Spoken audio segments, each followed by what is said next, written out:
देखो रिकॉर्डिंग का मैसेज क्या है, स्क्रीन शेयर।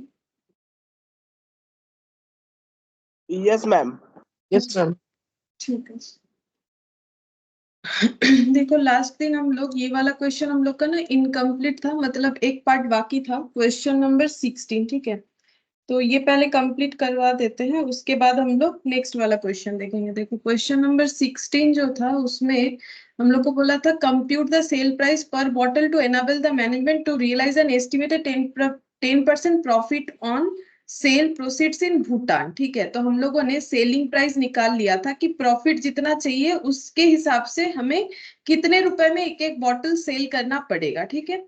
अब उसके बाद पॉइंट बी में ये था, पॉइंट 2 में calculate the break even point in rupees sales as also in number of bottles for the Bhutani subsidiary on the assumption that the sale price is 14 per bottle.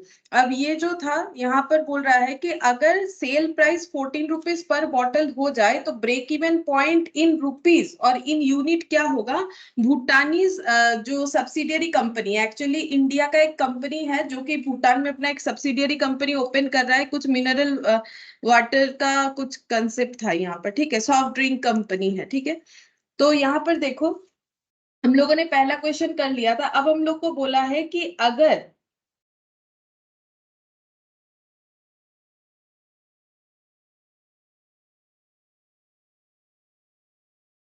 Good evening Ankita. Evening ma'am. देखो अगर हमें क्या calculate करना है, अगर bottle जो है 14 rupees per bottle हो जाए तो बीपी यूनिट निकालने के लिए बोला था इस क्वेश्चन में, ठीक है। तो देखो यहाँ पर अगर हम लोग को बीपी यूनिट निकालना है तो पहले कैलकुलेट क्या करना पड़ेगा। अगर हम लोग को निकालना है बीपी इन यूनिट तो हम लोग को क्या क्या डेटा चाहिए पहले वो लिखो। देखो हम लोग को चाहिए फिक्स्ड कॉस्ट, ठीक है, और हम लोग को चाहिए कंट्रीब्यूशन पर यूनिट, तभी जाके बीपी इन यूनिट आएगा। अच्छा फिक्स्ड कॉस्ट तो देखो जितना था उतना ही रहेगा, उसमें कोई चेंजेस नहीं रहेगा, ठीक है। अब फिक्स्ड कॉस्ट कितना है वो हम लोग को कैलकुलेट करना पड़ेगा। ये देखो ये 100% वेरिएबल था, ये 80%, ऐसे करके हमें फिक्स्ड कॉस्ट निकाल लेना चाहिए था, वो हम लोगों ने निकाला था, नहीं निकाला था। अच्छा ठीक है, तो अभी हम लोग को उसको निकालना पड़ेगा। तो fixed cost divided by contribution per unit, ठीक है। तो सबसे पहले हम लोग ना कैलकुलेट कर लेते हैं कि फिक्स्ड कॉस्ट कितना होगा, पहले वो कैलकुलेट करते हैं। यहाँ पर calculation of fixed cost, calculation of fixed cost. Fixed cost कितना कितना होगा देखो।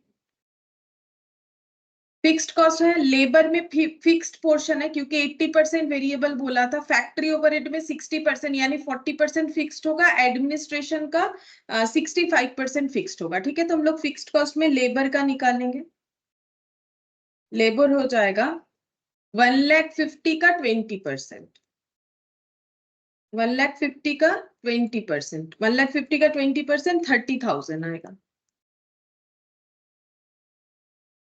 फैक्ट्री ओवरहेड, फैक्ट्री ओवरहेड इसका भी कुछ पोर्शन हम लोग का फिक्स्ड था, 92,000 का 40%,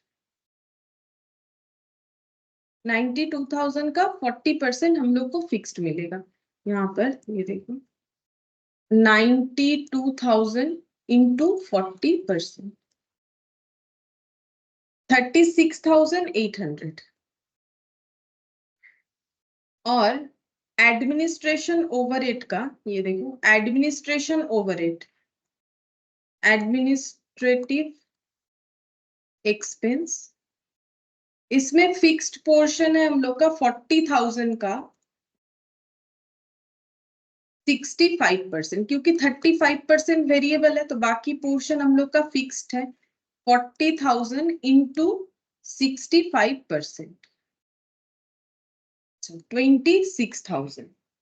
तो टोटल फिक्स्ड कॉस्ट कितना होगा 26 प्लस ये हो गया 66,800, दोनों मिला के 92,800। तो हम लोग को फिक्स्ड कॉस्ट मिल गया और निकालना है कंट्रीब्यूशन पर यूनिट, ठीक है। अब देखो यहाँ पर फिक्स्ड कॉस्ट तो मिल जाएगा। कंट्रीब्यूशन पर यूनिट के लिए हम लोग को क्या चाहिए, देखो फिक्स्ड कॉस्ट हम लोग को मिल गया है 92,800, ठीक है। ये हम लोग पीछे भी लिख सकते हैं, मैंने यहाँ पर लिखा है तो दिखा देते। कंट्रीब्यूशन हो जाएगा selling price per unit minus variable cost per unit, ठीक है। अब देखो ये 92,800 ये हम लोगों ने फाइंड आउट कर लिया। सेलिंग प्राइस पर यूनिट हम लोग को कितना लेना पड़ेगा, 14 रुपीज लेना पड़ेगा, क्योंकि क्वेश्चन में बोल ही दिया है ब्रेक इवन पॉइंट हमें तब निकालना है जब सेलिंग प्राइस पर बॉटल का 14 रुपीज है। लेकिन वेरिएबल कॉस्ट पर यूनिट हमें तो निकालना पड़ेगा, वो तो हम लोगों ने कैलकुलेट नहीं किया है, तो उसको कैसे कैलकुलेट करेंगे। देखो यहाँ पर सब वेरिएबल कॉस्ट हमें बता दिया था कि इसमें वेरिएबल कॉस्ट कितना कितना है, और ये 40,000 बॉटल के लिए है, ठीक है। तो एक एक बॉटल का वेरिएबल कॉस्ट कितना था वो हमें देखना पड़ेगा। लेकिन यहाँ पर ना हमारा थोड़ा बहुत चेंजेस होगा, हम बताते हैं क्यों होगा। नॉर्मली वेरिएबल कॉस्ट तो पर यूनिट फिक्स्ड होता है, तो हम लोगों का अगर वेरिएबल पोर्शन का टोटल लेके डिवाइडेड बाय 40,000 कर देते, मतलब हम ये कहना चाह रहे हैं यहाँ से पूरा 2,10,000, यहाँ से 80%, यहाँ से 60% और यहाँ से 35% के बाद टोटल करके 40,000 से डिवाइड करने से हम लोग का आंसर आ जाएगा वेरिएबल कॉस्ट पर यूनिट। लेकिन इसमें एक कॉस्ट मिसिंग रहेगा, अगर याद है तो यहाँ पर एक जो है कमीशन का पॉइंट था, ठीक है, कि हम लोग के कॉस्ट में कमीशन भी इंक्लूड होगा। ये देखो हम लोग के कॉस्ट में यहाँ पर ये वाला है, ये देखो हम लोग के कॉस्ट में कमीशन भी इंक्लूड था। और ये 4,92,000 कैसे आया था, 4,92,000 टोटल कॉस्ट, ये वाला चीज टोटल करके आया था, ठीक है। हम लोग ये पूरा टोटल करके निकाले थे टोटल कॉस्ट। इसमें हम लोगों ने फिक्स्ड वेरिएबल और अलग अलग नहीं किया था, क्योंकि जरूरत नहीं था, क्योंकि हम लोग को क्वेश्चन में जो पूछा था ना उसके लिए हमें टोटल कॉस्ट में ही काम हो जाता है, इसलिए मैंने इसको फिक्स्ड और वेरिएबल में और बाइफरकेट नहीं करवाया था। लेकिन इस कॉस्ट में हम लोग को ये जो कमीशन है ये हम लोगों ने देखा था वेरिएबल पोर्शन है, यानी हम लोग को ना एक बार वेरिएबल कॉस्ट को भी अलग कैलकुलेट करना पड़ेगा, जैसे हम लोगों ने फिक्स्ड कॉस्ट को किया, तभी जाके हम लोग को वेरिएबल कॉस्ट पर यूनिट पता चलेगा। तो जैसे कैलकुलेशन ऑफ फिक्स्ड कॉस्ट किया है वैसे ही हम लोग करेंगे calculation of variable cost per unit, variable cost per unit, ठीक है। अच्छा पहले टोटल निकाल लेते, टोटल वेरिएबल कॉस्ट कितना है। यहाँ पर देखो मेटेरियल का खर्चा कितना होगा, मेटेरियल का हम लोग का है देखो 2,10,000, ये 40,000 बॉटल के लिए है, ठीक है। हम लोग पर यूनिट के लिए निकालेंगे 2,10,000। अच्छा इसके बाद लेबर, लेबर का कितना लेंगे, लेबर का लेना पड़ेगा, ये देखो यहाँ पर 1,50,000 का 20% लिया हुआ है, तो यहाँ पर 1,50,000 का 80% लेंगे वेरिएबल। 80% कितना हो जाएगा,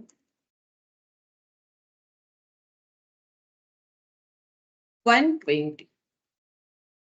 अच्छा फिर फैक्ट्री ओवरहेड का वेरिएबल पोर्शन लेंगे, फैक्ट्री ओवरहेड इसका वेरिएबल पोर्शन लेंगे, वो कितना होगा, यहां से ही देख के लिखते हैं 92,000 का 60%, 92,000 का 60%,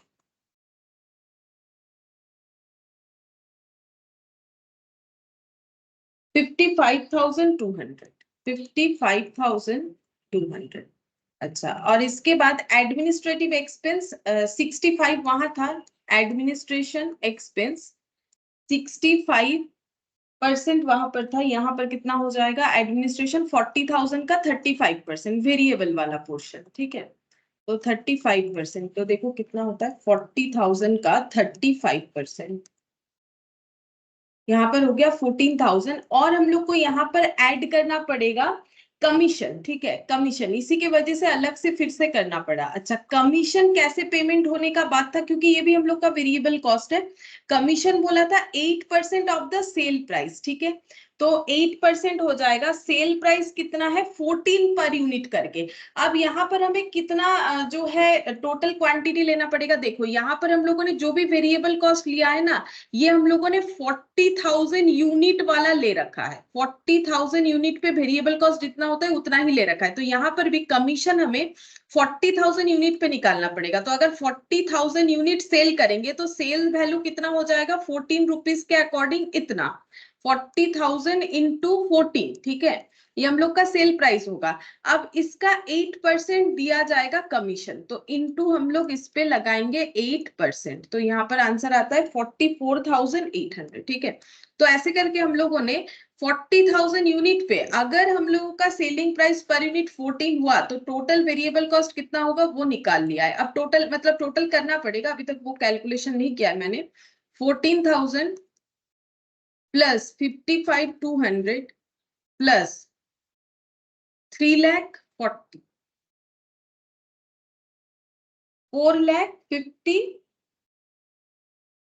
4,54,000। अच्छा गलत हुआ क्या, फिर से एक बार देखते हैं। 2,10,000 प्लस 1,20,000 प्लस 55,200 प्लस 14 प्लस 44,800, 4,44,000, ठीक है। 4,44,000 ये हम लोग का क्या हो गया है, total variable cost according to 40,000 unit. अब यहां से वेरिएबल कॉस्ट पर यूनिट निकाल लेंगे। वेरिएबल कॉस्ट पर यूनिट कितना आ जाएगा, 4,44,000 रुपीज का वेरिएबल कॉस्ट होता है 40,000 यूनिट के लिए। तो पर यूनिट के लिए कितना होगा, 11.1, ठीक है, रुपीज 11.1 पर यूनिट ये होगा। तो इस तरीके से हमें कैलकुलेट करना पड़ेगा। पहले तो फिक्स्ड कॉस्ट को अलग से कैलकुलेट करना पड़ेगा, क्योंकि हमें फिक्स्ड कॉस्ट का बाइफर्केशन मतलब यहाँ पर अलग दिया हुआ नहीं, क्वेश्चन में डेटा पूरा ही दिया हुआ है लेकिन दोनों को अलग अलग तो नहीं दिया हुआ है ना। तो हम लोगों ने फिक्स्ड कॉस्ट अलग से निकालने, वेरिएबल कॉस्ट भी अलग से निकालना पड़ा, इसलिए क्योंकि देखो यहाँ पर भी हम लोग देख के कैलकुलेशन देख के कर सकते थे, मतलब यहाँ हमें एक चीज और भी ऐड करना पड़ता, कमीशन, ठीक है। यहाँ पर भी वेरिएबल कॉस्ट को मैं अलग से लिखना ही पड़ता, क्योंकि ये 20 है उसका बाकी यहाँ पर 80 है, इस तरीके से।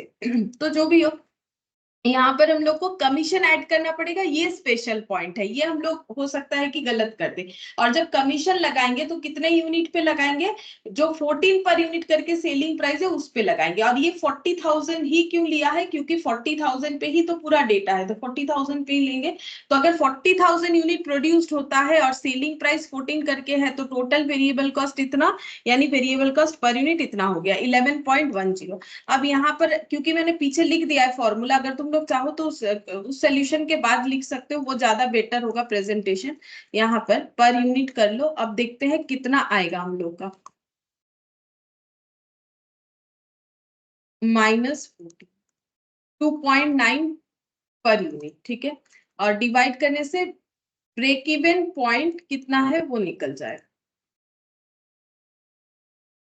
32,000 यूनिट, ठीक है। ब्रेक इवन पॉइंट हो गया 32,000 यूनिट। अब बोलो ब्रेक इवन सेल्स कितना होगा, क्योंकि हमें दो चीज निकालने बोला है, बोला कि यूनिट पे भी निकाल लो और जो है break even point in number and यहाँ पर इन रुपीज सेल्स, तो यानी बीईएस भी निकालना है। बोलो बीईएस कैसे निकालोगे, बोलो बीईएस कैसे निकालोगे। अगर मुझे इतना यूनिट बेचना है, सेलिंग प्राइस तो पता ही है, बीएस कैसे निकालोगे, बोलो। फॉर्मूला तो हम लोगों ने बहुत पहले किया है, फिर भी बिना फॉर्मूले के भी तो कर सकते हो। ब्रेक इवन सेल का price, total fix cost minus BP. Fixed cost minus BEP কেন করব, ফিক্সড কস্ট মাইনাস বিইপি তো দরকার হবে না। আমরা 32,000 ইউনিট সেল করলে বিইপি হবে, আর সেলিং প্রাইস কত করে সেটা দিয়ে মাল্টিপ্লাই করলেই তো সেলস ভ্যালু আসবে, আসবে না। माइनस तो करा तो एक पेन अगर 5 रुपए में मिलता है, 2 पेन कितने में मिलेगा, नहीं बोल सकोगे।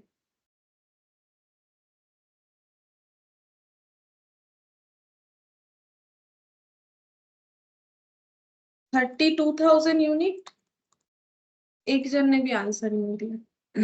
इनटू कितना होगा बोलो, 15 14 होगा। 14 करके है ना प्राइस, अभी 14 होगा, 15 तो नहीं होगा क्योंकि वो तो 0.1 के लिए एप्लीकेबल था, 0.2 में बोला है 14 करके लिखना है ना हमें बॉटल का प्राइस, तो 14 पे लगाना पड़ेगा। 4,48,000, ठीक है, 4,48 ये होगा आंसर, ठीक है। ये वाला बोलो समझ में आया कि नहीं आया।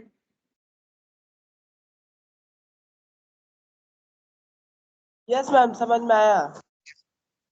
अच्छा ठीक है। अब इसके बाद जो क्वेश्चन है ये एब्जॉर्प्शन और मार्जिनल का डिफरेंस के ऊपर है। उसके पहले हम लोग और एक पॉइंट करते हैं, ये मैंने तुम लोग को स्टार्टिंग में ही बताया कि दोनों में डिफरेंस क्या होता है, उस पे बेस्ड क्वेश्चन कर लेंगे। पहले हम लोग दूसरा एक क्वेश्चन करते हैं। देखो हम लोग करते हैं क्वेश्चन नंबर 18 करेंगे, लेकिन उसके लिए हम लोग सीखेंगे इनडिफरेंस पॉइंट का कंसेप्ट। इनडिफरेंस पॉइंट क्या होता है ये शायद तुम लोग इकोनॉमिक्स में भी पढ़े होगे, ठीक है। लेकिन यहाँ पर कॉस्टिंग में इनडिफरेंस पॉइंट का मतलब क्या होता है, अगर हमारे पास दो ऑल्टरनेटिव है, ठीक है, अगर हमारे पास दो ऑल्टरनेटिव है और दोनों में से कोई भी ऑल्टरनेटिव क्यों ना हम लोग चूज करें, हम लोगों को एक ही जैसा आउटपुट मिलेगा, ठीक है। मतलब इन टर्म्स ऑफ प्रॉफिट बोलो या इन टर्म्स ऑफ कॉस्ट बोलो, हमारा मतलब फर्क नहीं आएगा दोनों ऑल्टरनेट में, तब हम लोग उसको इंडिफरेंस पॉइंट बोलते हैं। मतलब हम समझाते हैं, देखो एग्जांपल से समझाते हैं। अच्छा पहले ना इसका लिखवा देते तुम लोग को, इंडिफरेंस पॉइंट का मतलब क्या है। लिखो, it is the particular level of activity eight which two options या टू ऑल्टरनेट, जो भी बोलो, two options under consideration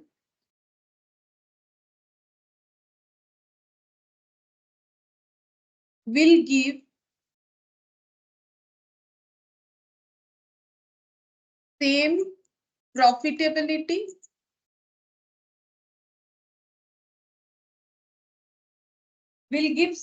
profitability और इसके साथ हम लोग और एक पॉइंट ऐड कर सकते हैं, will give same profitability, एक सेकेंड,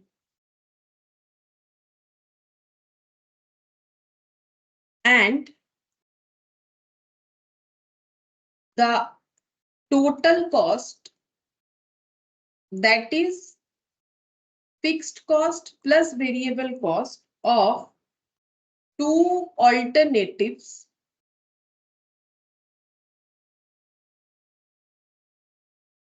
is the same, ठीक है। देखो क्या लिखा है मैंने, it is the particular level of activity eight which two options under consideration, मतलब अगर हमारे पास किसी भी काम को करने के लिए दो अल्टरनेट है, ठीक है, तो तब बोल रहा है विल गिव सेम प्रॉफिटेबिलिटी। अब हम लोग कोई भी अल्टरनेट चूज क्यों ना कर ले, हमारा प्रॉफिटेबिलिटी भी सेम होगा and total cost that is fixed और वेरिएबल कॉस्ट भी हम लोग का सेम होगा। उस पॉइंट को बोलते हैं इनडिफरेंस पॉइंट, ठीक है। ये तो गया थियोरिटिकली, लेकिन हम लोग समझेंगे एक एग्जांपल के साथ ये होता क्या है, ठीक है। अच्छा अब नेक्स्ट देखते हैं यहाँ पर नेक्स्ट और दो पॉइंट लिखो। At activity level, at activity level below the indifference point,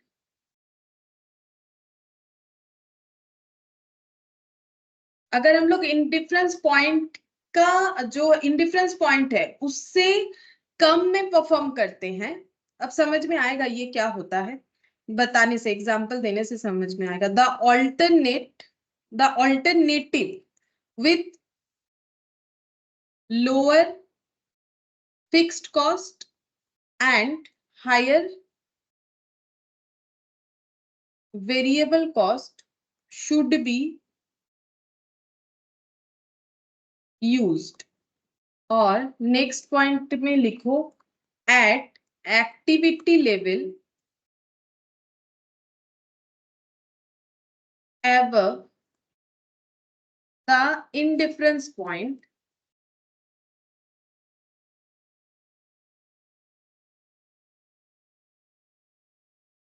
alternative with higher fixed cost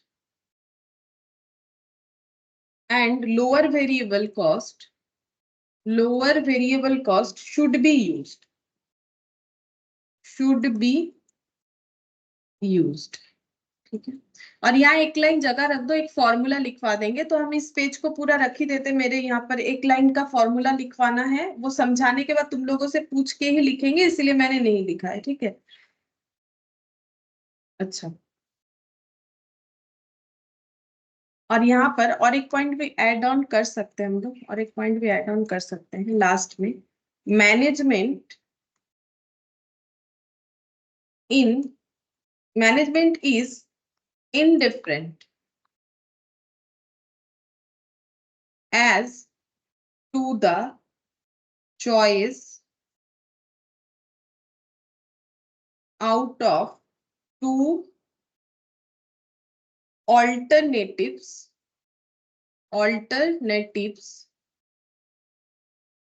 at this point, ठीक है। सारे पॉइंट ही समझ में आ जाएंगे, हम एक एग्जांपल से तुम लोग को समझाने का कोशिश करते हैं। देखिए, अच्छा एग्जाम्पल जैसे कि अगर ये लिख लिए हो तो ठीक है, हम लोग एग्जाम्पल स्टार्ट करते हैं। देख लो, लिख लिए हो तो हो गया है।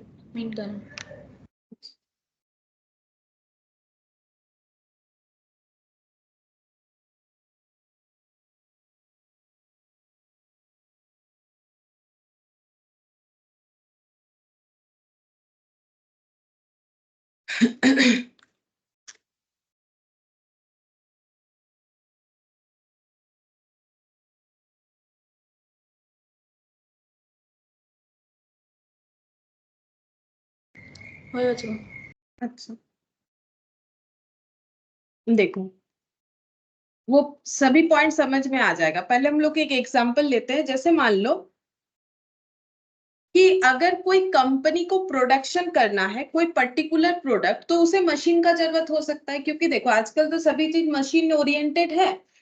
पहले हाथों से काम होता था, अभी भी ठीक है, वर्कर तो लगते ही हैं, लेकिन मैक्सिमम केसेस में मशीन जो है ऑटोमेटिक वे में काम करती है, ठीक है।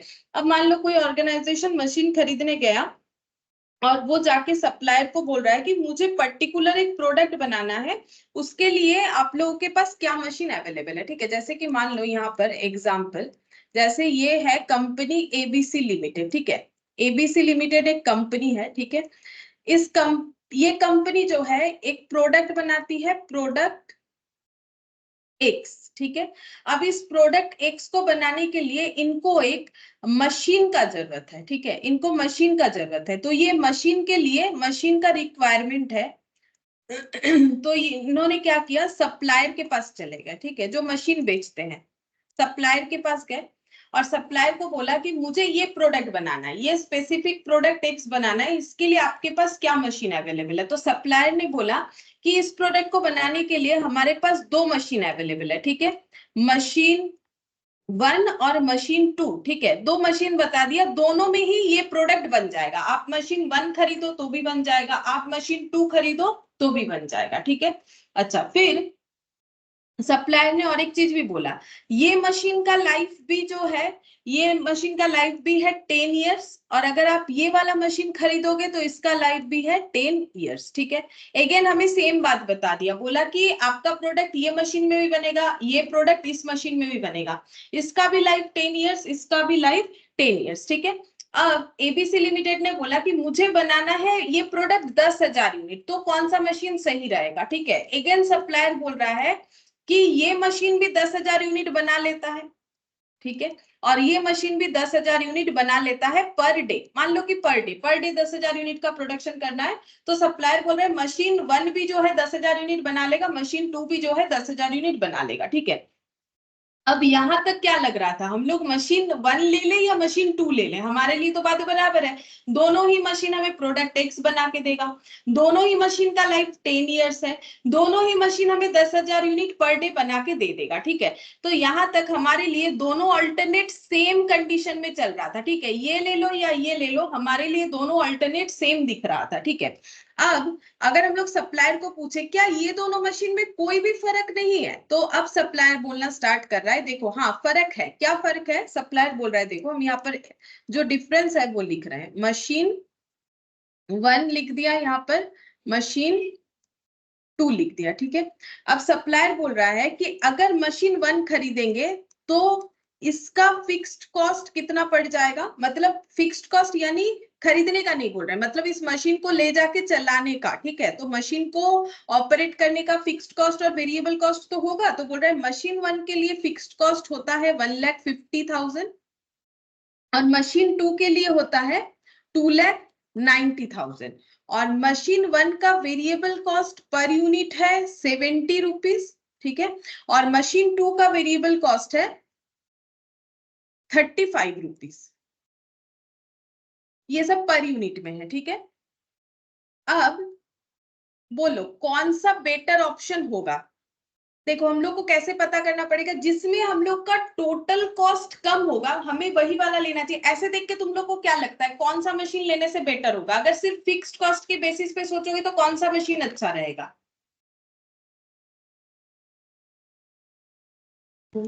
मशीन 1। हाँ मशीन 1, क्योंकि वो कम खर्चा करवा रहा है ना, 1,50,000। अच्छा, अब वेरिएबल कॉस्ट के हिसाब से देखेंगे तो कौन सा अच्छा रहेगा लेना? अगर हम लोग वेरिएबल कॉस्ट के हिसाब से देखेंगे तो मशीन 2। मशीन 2, क्योंकि उसमें वेरिएबल कॉस्ट पर यूनिट पे कम जा रहा है। तो अगर 10,000 यूनिट बनाएंगे तो यहाँ पर खर्चा आएगा हम लोगों का पर डे 10,000 इंटू 70 और यहाँ पर आ जाएगा 35 इंटू 70। अब हमें देखना क्या है, हमें देखना है कि टोटल कॉस्ट हमें चेक करना पड़ेगा किसमें कम ज्यादा होता है, ठीक है। अब देखो हम लोग को क्या करना है, अगर हम लोगों को ये दोनों मशीन को इंडिफरेंस पॉइंट के अकॉर्डिंग सोचना है, मतलब कौन सा बेटर होगा हमारे लिए। अब देखो अब हम लोग क्या हो रहा है, फंस जा रहे हैं ना। देखो अभी तक तो हम लोग बोल रहे थे ये मशीन का लाइफ 10, ये भी 10, ये भी 10,000, ये भी 10,000 यूनिट देगा। तो हम लोग सोच रहे थे कोई भी ले ले, हमारा प्रोडक्ट एक्स तो इसमें भी बनने वाला, इसमें भी बनने वाला, इसमें भी 10,000, इसमें भी 10,000। लेकिन जैसे ही उसने कॉस्ट का एस्टिमेशन हमें देना स्टार्ट किया कि ये खर्चा होगा मशीन को ऑपरेट करने का, तब हमारे दिमाग में आ रहा है कि फिर हमारे लिए कौन सा बेटर होगा, मशीन 1 लेना बेटर होगा कि मशीन 2 लेना बेटर होगा, ठीक है। अब हमें क्या करना पड़ेगा, अगर देखो बाकी सब तो सेम है, तो हमें क्या करना पड़ेगा, हम लोग अगर फिर भी ये दोनों मशीन को एक प्रॉफिटेबिलिटी स्टेटमेंट में ला, मतलब हम ये कहना चाह रहे हैं अगर हम लोगों को ये देखना है कि कौन से लेवल ऑफ एक्टिविटी पे ये दोनों मशीन का हमारे लिए कॉस्ट और प्रॉफिट इक्वल होगा, वो अगर हमें फाइंड आउट करना है, मतलब हम लोग क्या फाइंड आउट करेंगे, इंडिफरेंस पॉइंट फाइंड आउट करेंगे। मतलब हमें ये सोचना पड़ेगा अब ये मशीन को चूज करने के लिए कि कितना यूनिट बनाने से दोनों मशीन का कॉस्ट बराबर आ जाएगा या फिर दोनों मशीन से मिलने वाला प्रॉफिट बराबर हो जाएगा। मैंने यहाँ पर प्रॉफिट और कॉस्ट दोनों बातें लिखा है, अभी हम कॉस्ट के एग्जांपल से समझा रहे हैं। एक ही बात है, प्रॉफिट में भी सेम इंपैक्ट आएगा। मतलब हम ये बोलना चाह रहे हैं कि कितना यूनिट बनाए ताकि दोनों मशीन का कॉस्ट सेम हो जाए, ठीक है। इसी पॉइंट को बोलेंगे इनडिफरेंस पॉइंट। क्यों ऐसा सोच रहे हैं, क्योंकि हम लोग तब फंस जा रहे हैं ना कौन सा मशीन ले। अब ये अगर फिक्स्ड कॉस्ट को सिर्फ देख के सोचेंगे तो मेरा फिक्स्ड कॉस्ट जो है क्या हो जाएगा, ये बेटर लग रहा है, वेरिएबल कॉस्ट देखेंगे तो ये बेटर लग रहा है। अब कैसे सोचना पड़ेगा, अब हमें अपना कॉस्ट वाला दिमाग लगाना पड़ेगा। अब वो नॉर्मल इंसान की तरह अगर हम लोग सोचेंगे दोनों सेम ही है तो कैसे, अब ये देख के तो हम लोग फंस रहे हैं ना कि क्या पता कैसे करके ले, क्या चॉइस करे, क्या करना चाहिए। तो हम लोग को ये सोचना पड़ेगा कि कितने लेवल ऑफ प्रोडक्शन पे दोनों मशीन का कॉस्ट हमारे लिए इक्वल होगा, ठीक है, कितने यूनिट ऑफ प्रोडक्शन पे। अब मान लेते हैं कि अगर हम लोग let X unit be produced, अगर हम लोग एक्स यूनिट प्रोड्यूस करेंगे व्हेन कॉस्ट इज इक्वल, मान लेते हैं कि अगर हम लोग x यूनिट बनाते हैं तो दोनों मशीन का कॉस्ट इक्वल हो जाएगा, ठीक है। अब हम लोग कैसे करेंगे, यहाँ पर मशीन 1 का टोटल कॉस्ट, मशीन 1 का total cost, total cost of machine 1 equal to हम लोग क्या करना चाहते हैं, टोटल कॉस्ट ऑफ मशीन 2, ताकि हम लोग ये आइडेंटिफाई कर पाए कि हमें कौन सा मशीन लेना चाहिए, ठीक है। अब कैसे होगा देखो, धीरे धीरे हम लोग क्या कर रहे हैं, हम लोग ये फाइंड आउट करें कितना यूनिट प्रोड्यूस करें, दोनों मशीन का कॉस्ट बराबर होगा। अब टोटल कॉस्ट का मतलब क्या होता है, fixed cost plus variable cost of machine 1, ठीक है। यहां पर भी क्या हो जाएगा, fixed cost plus variable cost of machine 2। Machine 1 का फिक्स्ड कॉस्ट कितना है, 1,50,000, ठीक है। अच्छा, अब अगर हम लोग वेरिएबल कॉस्ट का सोचे तो वेरिएबल कॉस्ट पर यूनिट 70 है। अब हम लोग कितना यूनिट बनाना चाहते हैं? x यूनिट बनाना चाहते हैं। तो यहाँ पर कितना हो जाएगा वेरिएबल कॉस्ट? 70x। ठीक है। फिक्स्ड कॉस्ट यहाँ पर देखो कितना है? 2,90,2,90 और वेरिएबल कॉस्ट कितना हो जाएगा? क्योंकि हम लोग x यूनिट बना रहे हैं, वेरिएबल कॉस्ट हो जाएगा 35 इंटू x। अब इसको सॉल्व करेंगे। 70x minus 35x equal to 2,90,000 एक जीरो ज्यादा, 2,90,000 माइनस 1,50,000। ठीक है। तो कितना आंसर आ रहा है? 35x equal to 35x equal आ रहा है हम लोग का 140। ठीक है, 1,40,000 आ रहा है। यहां से हम लोग x फाइंड आउट कर लेते हैं, 35। ठीक है। तो ये हम लोग का 4 हो जाएगा। 4 इंटू 35 में 140 होता है, तो 4,000 हो रहा है। तो इसका मतलब अगर हम लोग 4,000 यूनिट बना लेते हैं, ठीक है, अगर हम लोग 4,000 यूनिट बना लेते हैं फैक्ट्री में, तो हम लोग मशीन 1 खरीदे या मशीन 2 खरीदे, हमारा कॉस्ट बराबर होगा। ठीक है। तो ये क्या हुआ? कॉस्ट वाला हम लोगों ने दिमाग लगाया कि अगर हम लोग 4,000 यूनिट बनाते हैं तो हमें मशीन 1 या मशीन 2 जो भी ले ले, हमारे लिए कोई फर्क नहीं पड़ेगा। इस आउटपुट में दोनों मशीन का टोटल कॉस्ट सेम होगा, यानी 4,000 इज द इंडिफरेंस पॉइंट। ठीक है। 4,000 को हम लोग बोलेंगे इंडिफरेंस पॉइंट। क्यों? क्योंकि जहां पर कुछ डिफरेंस हो ही नहीं रहा है, जहां पर मशीन 1 और मशीन 2 दोनों अल्टरनेट सेम तरीके से काम कर रहा है। तो इतना अगर प्रोडक्शन कर लेंगे तो मशीन 1 खरीद के लेके जाओ या मशीन 2 खरीद के लेके जाओ, कोई प्रॉब्लम नहीं है। अब पढ़ के देखो क्या बोला है। It is the particular level of activity, यानी लेवल ऑफ एक्टिविटी मतलब कितना प्रोडक्शन होगा। जैसे कि इस एग्जांपल पे 4,000, अगर हम लोग 4,000 यूनिट लेवल ऑफ एक्टिविटी पे परफॉर्म करते हैं, एट विच 2 ऑप्शंस अंडर कंसिडरेशन, हमारे पास 2 ऑप्शन था, मशीन 1 का था और मशीन 2 का था, will give same profitability and the total cost that is fixed cost variable cost of 2 alternative is the same. अब अगर कॉस्ट सेम होगा, सोच के देखो, तो प्रॉफिट भी सेम होगा, क्योंकि सेल्स माइनस टोटल कॉस्ट मतलब तो प्रॉफिट होता है। तो मेरा सेलिंग प्राइस में तो कोई चेंजेस नहीं है, जो प्रोडक्ट मुझे बेचना है, तो मेरा टोटल कॉस्ट अगर सेम आएगा तो प्रॉफिट भी सेम आएगा।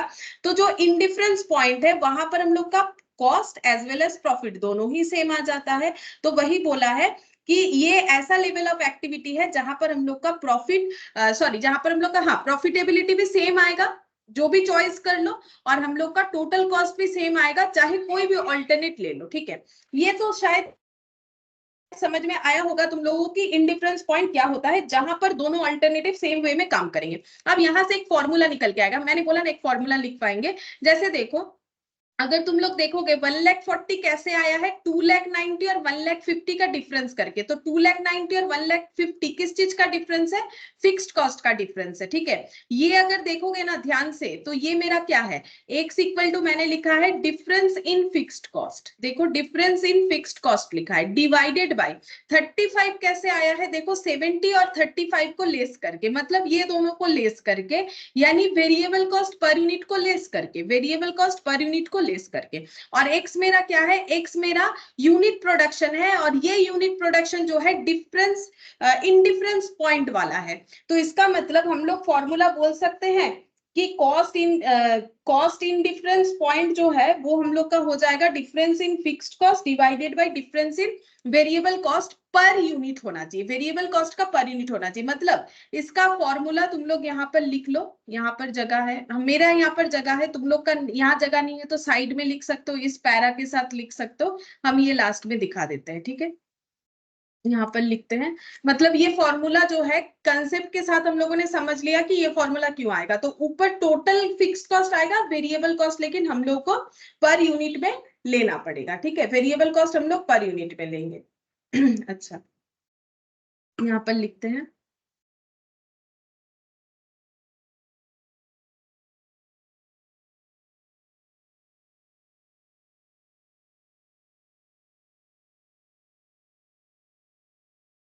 इन यहाँ पर change in fixed cost divided by change in variable cost per unit, change in variable cost per unit. और ये हमें क्या बताएगा? ये हमें बताएगा इंडिफरेंस पॉइंट। इंडिफरेंस पॉइंट, ठीक है। अच्छा, इंडिफरेंस पॉइंट हुआ। अब हम लोग पढ़ेंगे इसके बाद का जो 2 पैरा लिखा हुआ है, ठीक है, वो पढ़ेंगे। अब देखो ये तो ठीक है, समझ में आ गया कि कैसे करके कहीं पर भी जाके तुम लोग मशीन का या फिर कोई और भी, ये तो मशीन का एग्जांपल है, कहीं पर भी ऐसा अगर हमें दिखता है तो फिर हमें कैसे करके चूज करना चाहिए, ठीक है। अच्छा, अब दूसरा प्रॉब्लम क्या आ सकता है, जरूरी तो नहीं है कि हम लोग 4000 यूनिट ही प्रोडक्शन करें, वैसे मैंने एग्जांपल में दिया है कि 10,000, लेकिन मान लो कि अगर कंपनी को 4000 यूनिट से कम या ज्यादा प्रोडक्शन करना है, मान लो 4000 यूनिट से कम या ज्यादा प्रोडक्शन करना है, तब तो फिर ये मशीन 1 और मशीन 2 सेम बात नहीं होगा, ठीक है। अगर हम लोग 4000 यूनिट से कम या ज्यादा प्रोडक्शन करने का सोचेंगे, तब तो मशीन 1 और मशीन 2 हमें सेम टाइप ऑफ प्रॉफिटेबिलिटी या सेम कॉस्ट हमें बियर करने का मौका नहीं देगा। तब फिर कैसे करके हमें आइडेंटिफाई करना है, ठीक है। तो प्रॉब्लम क्या हो रहा है, प्रॉब्लम ये है कि अगर हम लोग 4000 यूनिट से ज्यादा प्रोडक्शन करना चाह रहे हैं, पहला प्रॉब्लम। दूसरा प्रॉब्लम ये है कि अगर हम लोग 4000 यूनिट से कम प्रोडक्शन करना चाहते हैं, तो फिर हमें कौन सा मशीन लेना पड़ेगा, मशीन 1 या मशीन 2, ठीक है। तो इसके लिए हम लोग कैसे कैलकुलेट करेंगे, यहाँ पर मैंने लिख दिया मशीन 1, यहाँ पर मैंने लिख दिया मशीन 2, ठीक है। अब अगर हम लोग मान लो 4000 से ज्यादा प्रोडक्शन करना चाह रहे हैं, फॉर एग्जांपल मान लो 5000 यूनिट प्रोडक्शन करना चाह रहे हैं, ठीक है। हम यहाँ पर मान लेते हैं कि ये जो 4000 से ज्यादा प्रोडक्शन है, इसका हम 5000 से तुम लोगों को फॉर से 5000, ठीक है, ये पॉइंट 1 दे दिया, 5000 से हम समझा रहे हैं। अगर हम लोग 5000 यूनिट प्रोडक्शन करना चाह रहे हैं तो हमें मशीन 1 लेना चाहिए कि मशीन 2, कैसे समझ में आएगा, देखो। अगर मशीन दोनों का फिक्स्ड कॉस्ट कैसे देखेंगे, जिसमें हमारा कॉस्ट कम आएगा या फिर जो हमें प्रॉफिट ज्यादा देगा, जिसमें कॉस्ट कम आएगा वही हमें प्रॉफिट ज्यादा देगा। तो फिक्स्ड कॉस्ट क्या होगा, बोलो फिक्स्ड कॉस्ट क्या होगा, 1,50,000 2,90,000 ही रहेगा या फिर कुछ और हो जाएगा।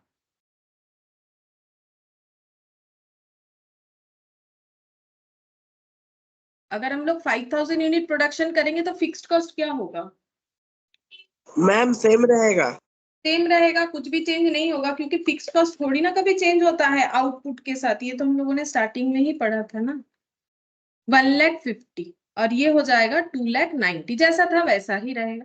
अच्छा, अब वेरिएबल कॉस्ट कितना होगा, बोलो, वेरिएबल कॉस्ट चेंज होगा। 70 इंटू 5000, 35 इंटू 5000, तो यहाँ पर लिख लो 70 इंटू 5000 ये वाला, और 35 इंटू 5000।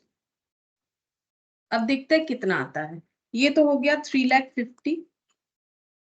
अच्छा, ये कितना हो जाएगा,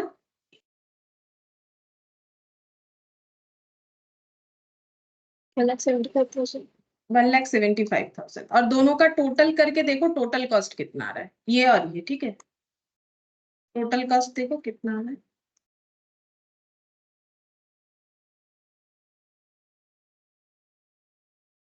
टोटल कॉस्ट 3 लाख और 4 लाख, और ये 50 लाख हो रहा है, ठीक है। ये वाला तो 5 लाख आ रहा है, ये वाला कैलकुलेट किया तो बताओ तुम लोग, ये कितना आ रहा है, 1,65,000।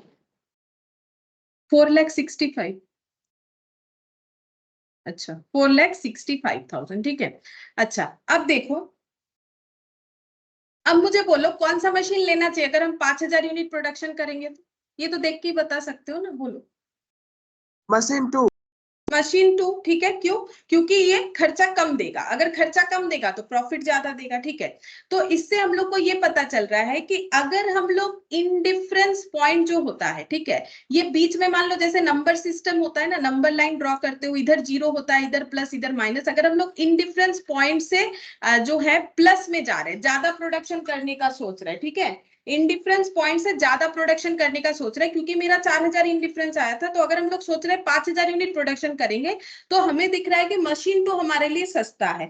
और इसका कंक्लूजन क्या निकल के आ रहा है, इसका कंक्लूजन देखो, वैसे तो इसका फिक्स्ड कॉस्ट ज्यादा था, ठीक है, लेकिन इसका वेरिएबल कॉस्ट क्या था, कम था, तो हम लोग को ये सस्ता पड़ा, ये तो दिख रहा है तुम लोग को, वैसे देखने से तो इसका फिक्स्ड कॉस्ट ज्यादा था, मतलब कंक्लूजन क्या निकल के आया, वेरिएबल कॉस्ट जो है पर यूनिट अगर मेरा कम है और हम लोग इंडिफरेंस पॉइंट से प्लस प्रोडक्शन कर रहे हैं, मतलब ज्यादा प्रोडक्शन कर रहे हैं, तो हम लोगों को हमेशा वो अल्टरनेट लेना चाहिए जिसमें वेरिएबल कॉस्ट पर यूनिट कम होगा, ठीक है, जिसमें वेरिएबल कॉस्ट पर यूनिट कम होगा वो वाला हमें लेना चाहिए। जैसे कि देखो यहाँ पर मैंने वही वाला पॉइंट लिखवाया, at activity level below the, नहीं मैंने at activity level above the indifference point का एग्जांपल लिया, क्योंकि मेरा 4000 इंडिफरेंस पॉइंट था, मैंने 5000 का एग्जांपल लिया, यानी at activity level above the indifference point alternative with higher fixed cost and lower variable cost should be used।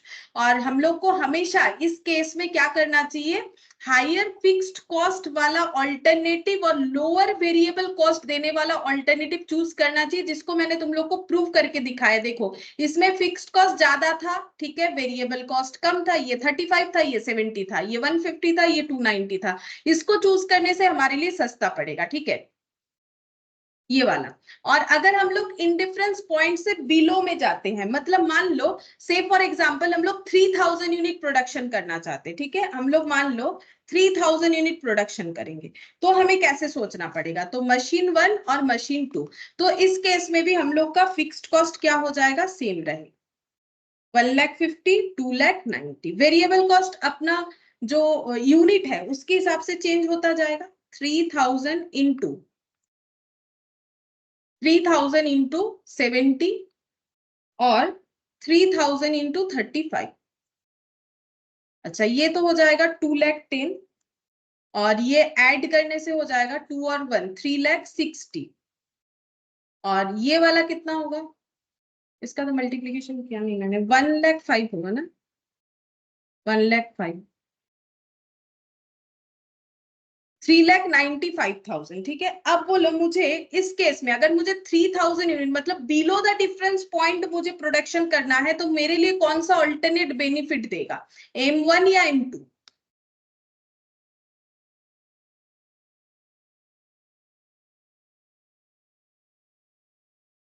बोलो कौन सा अल्टरनेट बेनिफिट दे रहा है, M1 या M2? Machine 2। Machine 1। Machine 1। Machine 2 तो ज्यादा महंगा हो रहा है, कॉस्ट तो ज्यादा बढ़ रहा है, तो कॉस्ट हम लोग ज्यादा क्यों लेंगे, अगर मुझे 3000 यूनिट ये भी देगा ये भी देगा, तो मुझे 3,60,000 पे जाना चाहिए ना, 3,95,000 तो मेरा कॉस्ट बढ़ा रहा है, तो मुझे ये नहीं लेना चाहिए। फोन করছিলাম ঠিক আছে।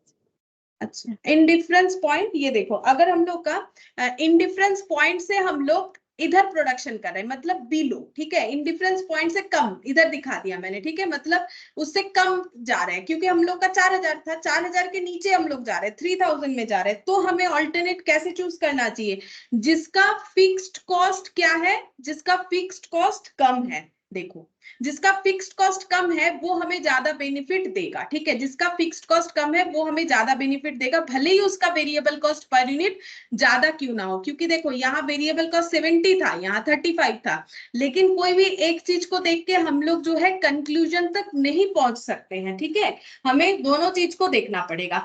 तो मोरल ऑफ द स्टोरी यही हो गया कि इंडिफरेंस पॉइंट का मतलब जहां पर दोनों अल्टरनेट हमें सेम बेनिफिट देता है, और अगर इंडिफरेंस पॉइंट से हम लोग अब एबव प्रोडक्शन करना चाहते हैं तो ऑलवेज देखो कहां वेरिएबल कॉस्ट पर यूनिट कम पड़ रहा है वही लेना है, फिक्स्ड कॉस्ट को चेक नहीं करना है, वेरिएबल कॉस्ट के इंपैक्ट पे वो इंपैक्टफुल होगा। और अगर हम लोग अपना इंडिफरेंस पॉइंट से कम प्रोडक्शन करना चाहते हैं तो ऑलवेज देखो कि फिक्स्ड कॉस्ट किसमें कम है, ठीक है, ऑलवेज देखो कि फिक्स्ड कॉस्ट किसमें कम है। अब इसका एक प्रैक्टिकल जो रीजन है वो भी सुनो। देखो यहाँ पर क्या हो रहा है, अगर हम लोग ज्यादा प्रोडक्शन करेंगे ना, अगर हम लोग ज्यादा प्रोडक्शन करेंगे तो हमें वेरिएबल कॉस्ट पे क्यों ध्यान देने के लिए बोला है पता है, ज्यादा प्रोडक्शन करने से हम लोगों का वेरिएबल कॉस्ट क्या होता है ना, इन फ्यूचर में धीरे धीरे कम होते जाता है। मतलब ये कैसा पॉसिबिलिटीज है कि वेरिएबल कॉस्ट मेरा कम हो जाएगा, देखो अगर हम ज्यादा मशीन का यूज करेंगे, देखो फिक्स्ड कॉस्ट का मतलब क्या, मशीन वगैरह का यूज ज्यादा कर रहे हैं तो वेरिएबल जो खर्चे है लाइक वेजेस वगैरह ये हम लोग का कम होते जाएगा एग्जांपल के तौर पे, ठीक है। तो अगर हम लोग ज्यादा फिक्स्ड कॉस्ट लगाएंगे तो धीरे धीरे क्या होगा, एक बार में नहीं होगा, धीरे धीरे हम लोग का वेरिएबल कॉस्ट जो है वो कम होता जाएगा। ठीक है, वो कम होता जाता है। जैसे मान लो कि पहले क्या होता था, पहले सभी काम जो है ह्यूमन ओरिएंटेड होता था, तो पर ह्यूमन बीइंग के अकॉर्डिंग खर्चा देना पड़ता था। अब मशीन लोग क्यों लगाना स्टार्ट कर रहे हैं, मशीन से काम जल्दी होता है और वो लॉन्ग टर्म में जाके सस्ता होता है। पहले तो मशीन खरीदने में जो है पैसा ज्यादा लगता है, ऑब्वियसली मशीन खरीदने में पैसा ज्यादा लगता है, लेकिन लॉन्ग टर्म में देखोगे तो उससे हमें बेनिफिट मिल रहा है। ठीक है, जहां पर हम लोग 5-6 वेजेस से काम करवा रहे थे, वो 5-6 वेजेस का ऑल्टरनेट एक ही मशीन कर देगा। ठीक है, लेकिन हम लोग को उस मशीन को खरीदना पड़ेगा। तो ये एक्चुअली इसीलिए हो रहा है कि अगर मेरा लॉन्ग टर्म में ज्यादा प्रोडक्शन करने का सोचना है तो मुझे फिक्स्ड कॉस्ट पे ना ज्यादा ध्यान नहीं देना चाहिए, लगने दो फिक्स्ड कॉस्ट। हम महंगा मशीन खरीदेंगे, लेकिन आगे जाके क्या होगा, अगर मेरा मशीन का कैपेसिटी बहुत अच्छा होगा तो आगे जाके मेरा वेरिएबल कॉस्ट धीरे धीरे डाउन होते जाएगा, इसीलिए। ठीक है, लेकिन अगर मुझे कम प्रोडक्शन करना है ना, तो मुझे ज्यादा फिक्स्ड कॉस्ट पे ध्यान नहीं देना चाहिए। ठीक है, ज्यादा फिक्स्ड कॉस्ट पे ध्यान नहीं देना चाहिए, क्योंकि अगर मुझे लगता है मेरा उतना ज्यादा प्रोडक्शन नहीं होगा तो हम बड़ा बड़ा मशीन खरीद के क्या करें, फिर मुझे 2 लेबर से ही काम करवा लेना चाहिए। ठीक है, मेरा 5 लेबर का काम एक मशीन करता है, लेकिन मेरा जो काम है वो 2 लेबर से हो जाता है। अब मुझे 5 लेबर का काम जो एक मशीन करता है, अब वो एक मशीन ले लेंगे, वो तो 5 लेबर का काम करेगा, लेकिन मुझे 5 लेबर वाला काम चाहिए ही नहीं, क्योंकि मेरा प्रोडक्शन उतना है नहीं। तो हम बड़ा मशीन खरीद के करें क्या, मुझे फिर छोटा मशीन या फिर कम फिक्स्ड कॉस्ट पे ध्यान देना चाहिए। इसीलिए अगर हम लोग कम प्रोडक्शन करना चाहेंगे ना, तो हमें क्या हो जाएगा, देखो हम लोग को हमेशा तब ध्यान देना चाहिए, फिक्स्ड कॉस्ट हम लोग कम बेयर करेंगे, ज्यादा नहीं बेयर करना चाहिए हमें तब फिक्स्ड कॉस्ट। ठीक है, तो ये हो गया हम लोग का इंडिफरेंस पॉइंट का कंसेप्ट। ठीक है, तो हम लोग को सारा पॉइंट समझ में आ गया होगा। और ये देखो, management is indifferent as to the choice out of the 2 alternative at this point. Indifference point में क्या होता है, मैनेजमेंट जो चूज करता है वो दोनों चॉइस जो है उसके लिए एक ही जैसा काम करेगा। अच्छा, अब ये फॉर्मूला भी मैंने बता दिया, फॉर्मूला कैसे करके आया। ठीक है, आई होप कि ये तुम लोग को समझ में आया होगा कंसेप्ट की क्या है।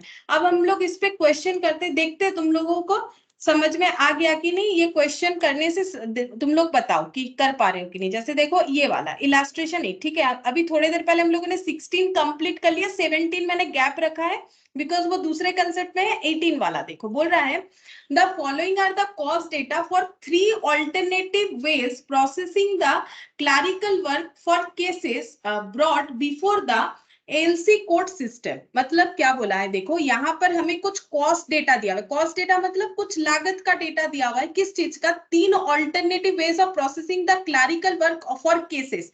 मतलब जो केस आता है ना कोर्ट में, अलग अलग तरीके का केस आता है ना, जैसे क्रिमिनल केस हो गया, ये हो गया, वो हो गया, जो भी हो। ठीक है, तो ये सब जो केसेस आता है, वो केसेस को क्लरिकल वर्क होता है उस पे। ठीक है, तो एक एक केस को प्रोसेस करने का क्या खर्चा होता है वो यहाँ पर दिया है। अगर हम लोग सारे केसेस को मैनुअली ऑपरेट करते हैं, मतलब कुछ मशीन वगैरह का यूज नहीं कर रहे, जो भी काम कर रहे हैं मैनुअली कर रहे हैं, यानी ऑल्टरनेट 1 जिसको ए नाम दिया है, तो हम लोग का एक्सपेंसेस क्या है बोल रहा है, मंथली फिक्स्ड कॉस्ट बोल रहा है, ऑक्यूपेंसी रहेगा 15,000, मेंटेनेंस कॉन्ट्रैक्ट कुछ भी नहीं रहेगा, इक्विपमेंट लीज जो है ये हम लोग का 0 है, यहाँ पर लीज वगैरह कुछ नहीं लगेगा अगर हम लोग मैनुअली काम कर रहे हैं।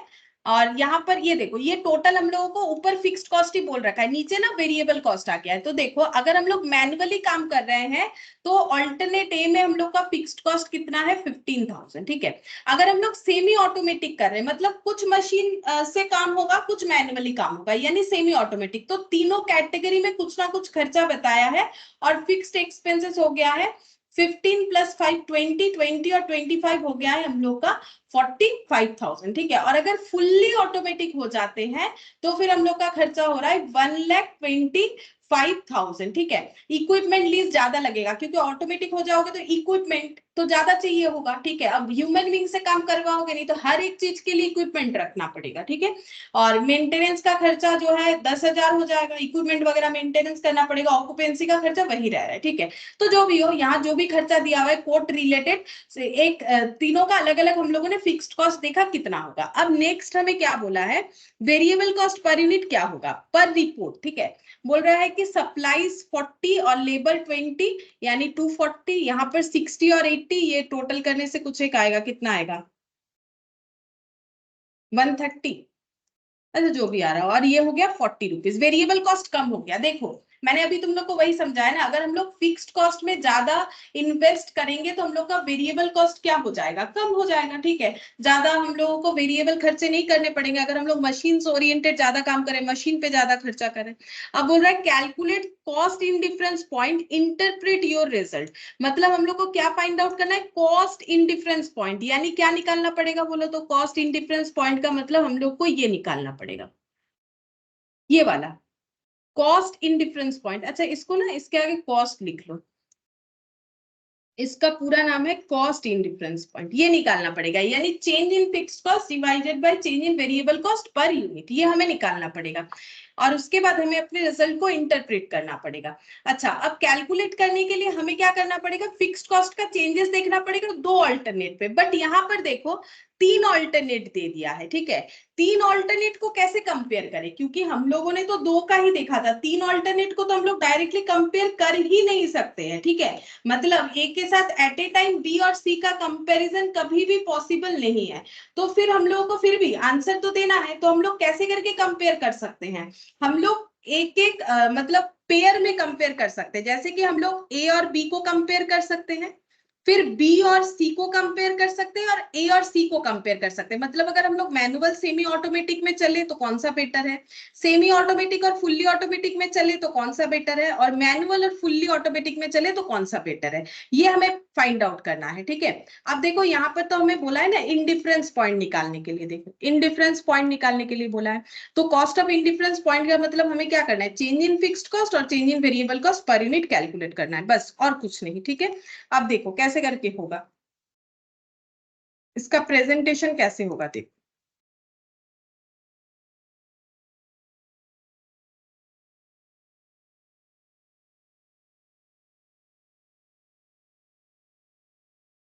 कॉस्ट इन डिफरेंस पॉइंट,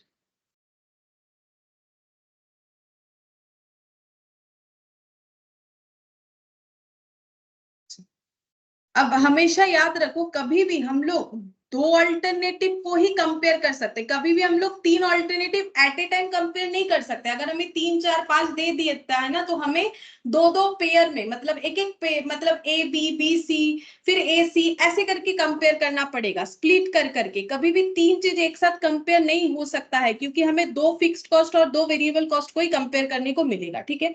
हम यहाँ पर लिखते हैं पहले पर्टिकुलर्स, यहाँ पर लिखते हैं कंपैरिजन।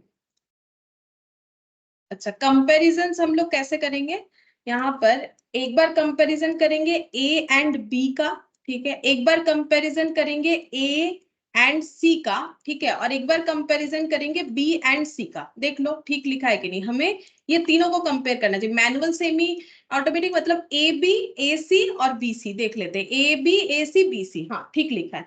अब हमें फाइंड आउट करना है कॉस्ट इन डिफरेंस पॉइंट, तो सबसे पहले हम लोग निकालेंगे difference in fixed cost, difference in fixed cost, ठीक है। अच्छा फिक्स्ड कॉस्ट का डिफरेंस निकालेंगे, तो ए का फिक्स्ड कॉस्ट कितना था 15,000, ये देखो ये ऊपर 15,000, आसान है क्वेश्चन, बस तुम लोगों को कैलकुलेशन से ही तो करना है। इंडिफरेंस पॉइंट का कंसेप्ट तो समझ गए हो, तो उसी कंसेप्ट में हमें क्वेश्चन करना है। और ये कितना आ रहा है, ये टोटल करने से आ रहा है 25, ये 45 आ रहा है, ठीक है। और ये हम लोग का आ रहा था 1,25,000।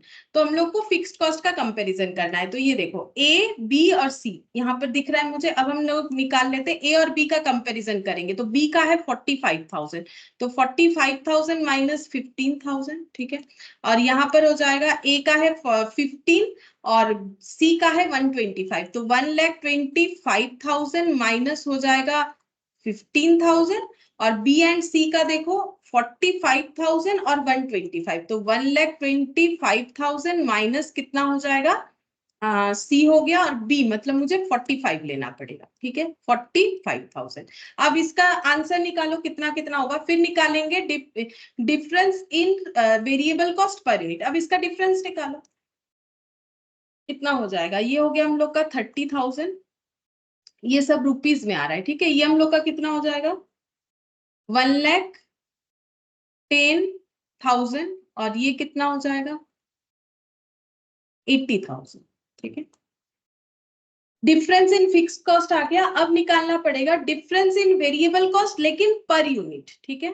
डिफरेंस इन वेरिएबल कॉस्ट लेकिन पर यूनिट निकालना होता है इसमें। अच्छा, अब वेरिएबल कॉस्ट देखो कितना कितना था, 240 यहाँ लिखते हैं, वहां मुझे दिखते जाएगा यहाँ पर 80 और 60, ये मेरा हो जाएगा 140 और ये मेरा हो गया 40, ठीक है। अब देखो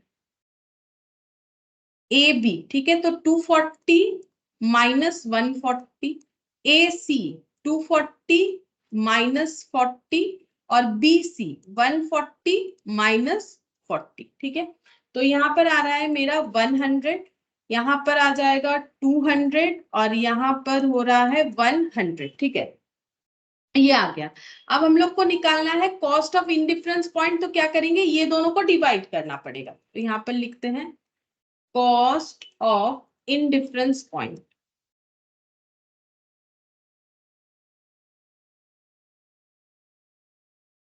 तो 30,000 changes in fixed cost divided bye changes in variable cost per unit, ठीक है। तो ये आंसर कितना आएगा 300, ठीक है। अच्छा, यहाँ पर आ रहा है 1,10,000, ये रुपीज में था, और ये 200 भी मेरा रुपीज में था, ₹200। ये एक्चुअली पर यूनिट नहीं, इसको लिख दो पर केस, ठीक है। यहाँ पर हमें तो क्वेश्चन केस दिया है ना, मतलब नंबर ऑफ केसेस जो आते हैं जिसे सॉल्व करना पड़ता है, तो इसको तुम लोग लिख सकते हो पर यूनिट के जगह पर केस लिख सकते हो, क्योंकि ये यूनिट में नहीं है, पर केस, एक एक केस सॉल्व करने का बात हो रहा है।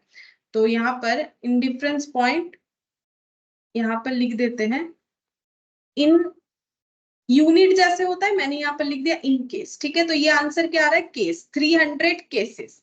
ये वाला आंसर हम लोग का कितना आएगा 550 केसेस, ठीक है। ये हो गया 550 केसेस, क्योंकि ये 100 क्या है, ये है पर केस है। और ये वाला हो जाएगा हम लोग का 80,000 डिवाइडेड बाय 100, ₹100 पर केस, पर केस, पर केस। तो rupees rupees cancel out, answer cases में आ जाएगा। तो ये हो गया हम लोग का 800 केसेस, ठीक है। 800 केसेस हो गया।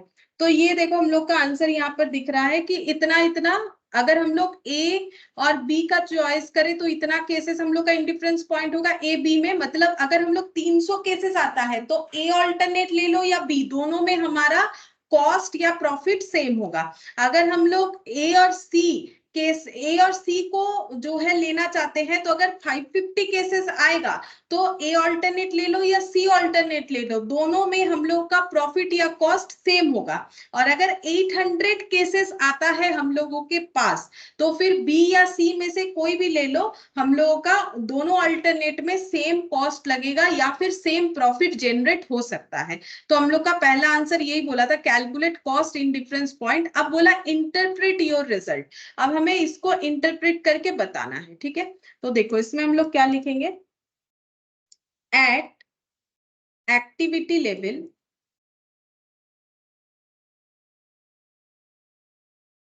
बिलो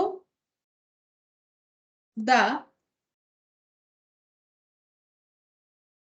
डिफरेंस पॉइंट, मतलब हमें इंटरप्रेट करना है, मतलब यही बताना है कि अगर हम लोग इंडिफरेंस पॉइंट के नीचे केसेस आता है तो हमें क्या कैसे करके चॉइस करना पड़ेगा, और इंडिफरेंस पॉइंट के ऊपर जाएगा तो हमें केसेस कैसे चॉइस करना पड़ेगा, कौन सा अल्टरनेट चॉइस करना पड़ेगा, उसी को इंटरप्रेट करना है। क्योंकि कॉस्ट ऑफ इंडिफरेंस तो हम लोगों ने बता दिया, हर एक मतलब अल्टरनेट में हमें बता दिया कि ए बी में cost of indifference 300, B C में 550, ए सी में 800, ठीक है।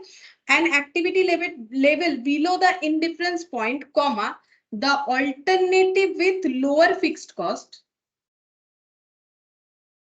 the alternative with lower fixed cost and higher variable cost, and higher variable cost per unit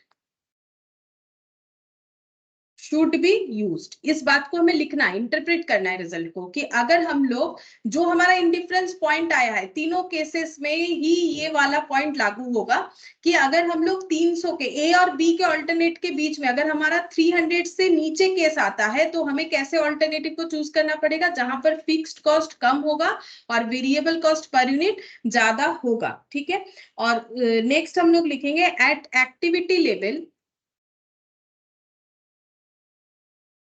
at activity level above the indifference point,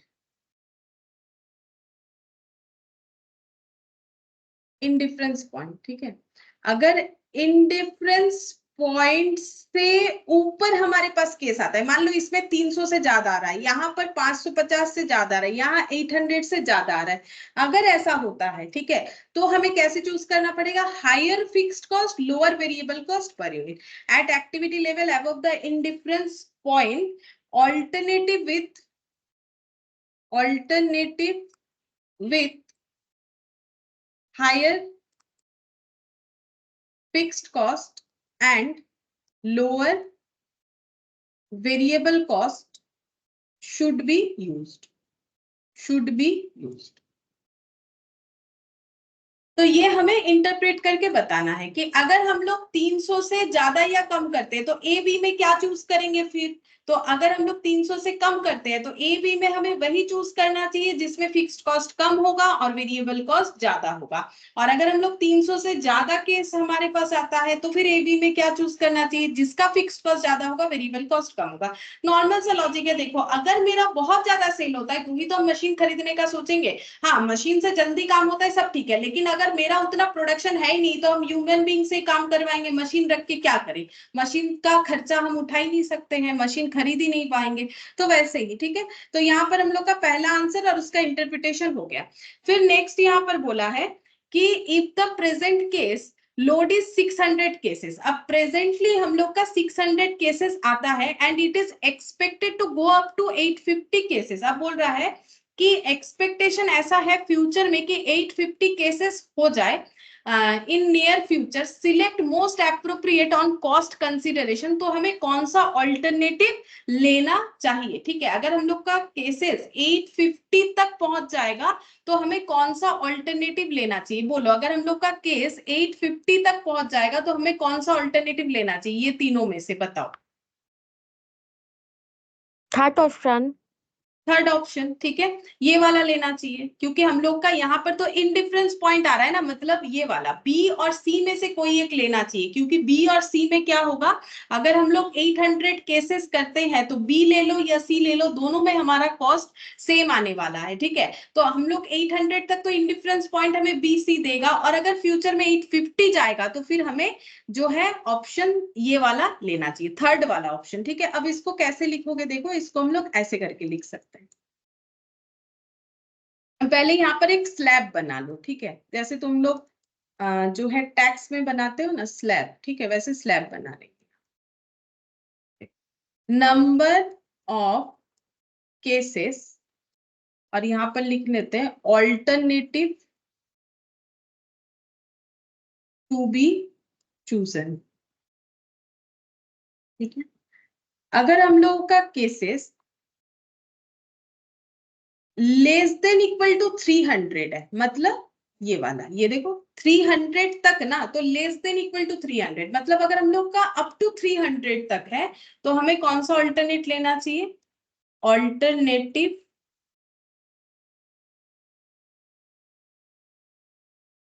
ए। ठीक है, और अगर हम लोग का केसेस ऐसे लिखते हैं, केसेस अगर हम लोग का 300 less greater than equal to 300 but less than equal to 800 है, मतलब बेसिकली बोल सकते हो कि 300 से 800 के बीच का है case, less than equal to 800 मतलब 800 तक या 800 से कम, और यहाँ पर 300 से लेके मतलब बेसिकली ये स्लैब जो मैंने लिखा है ये 300 से 800 तक का हो रहा है, अगर ऐसा है। ठीक है, 300 से ज्यादा या 300 से लेके 800 से कम या 800 तक, तो हमें कौन सा ऑल्टरनेटिव लेना चाहिए, बी ऑल्टरनेटिव लेना चाहिए। और अगर हम लोग का cases greater than equal to 800 है तो हमें ऑल्टरनेटिव क्या लेना चाहिए, सी लेना चाहिए। अब हम लोग यहाँ पर आंसर लिखते हैं, alternate C is most appropriate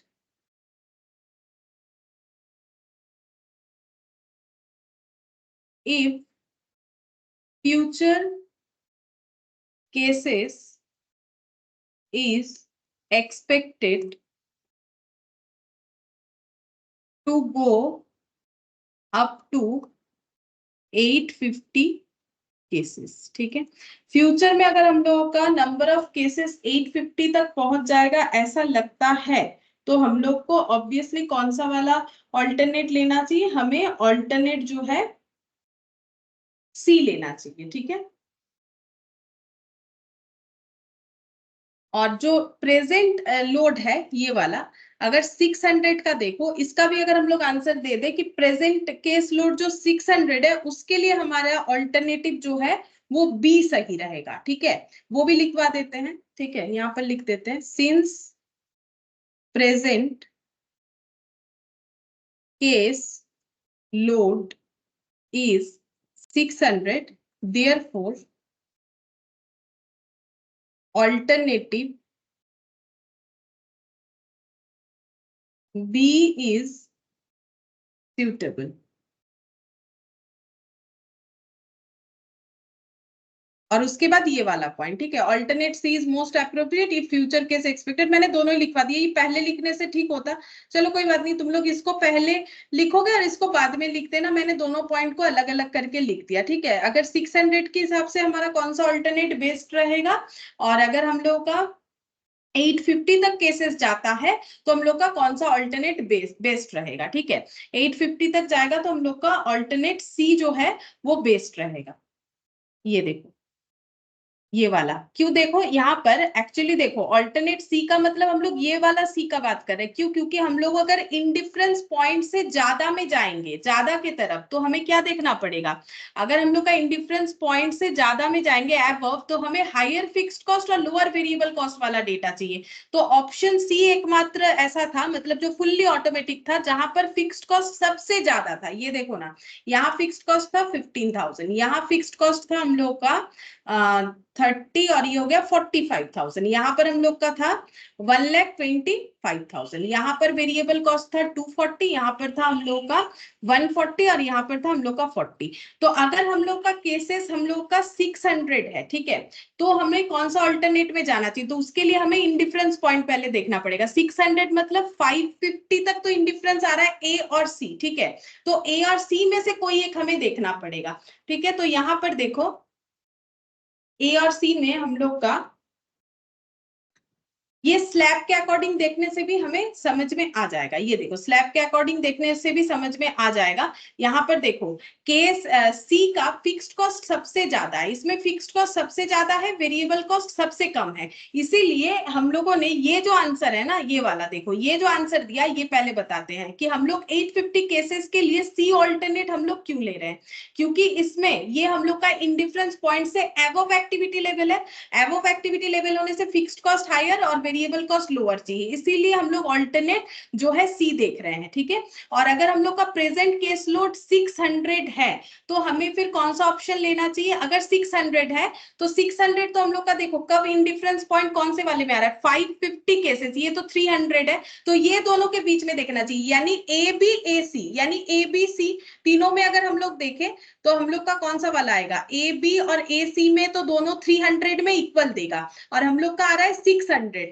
मतलब इसके हिसाब से देखें, 300 के हिसाब से देखें तो इंडिफरेंस पॉइंट से ज्यादा हो रहा है। 600 का मतलब क्या, 300 के हिसाब से देखो तो इंडिफरेंस पॉइंट से ज्यादा हो रहा है, और अगर 550 के हिसाब से भी देखें तो इंडिफरेंस पॉइंट से ज्यादा हो रहा है। ठीक है, तो अगर ज्यादा होगा तो हमें कौन सा देखना पड़ेगा, जिसमें हम लोग का फिक्स्ड कॉस्ट ज्यादा है और वेरिएबल कॉस्ट कम है। ठीक है, यानी ये वाला, ये देखो ए और बी में ऑल्टरनेटिव क्या आएगा, 45,000 और 140, इसीलिए ऑप्शन हम लोग का यहाँ पर बी ऑल्टरनेट लेना चाहिए। ठीक है, तो इस तरीके से हमें आइडेंटिफाई करना पड़ेगा। अच्छा, अब इससे और एक क्वेश्चन है, इस पे दिखाते हैं, देखो ये वाला हम लोग का ज्यादा कैलकुलेटिव कुछ था नहीं, हमें सिर्फ समझ के आंसर देना था।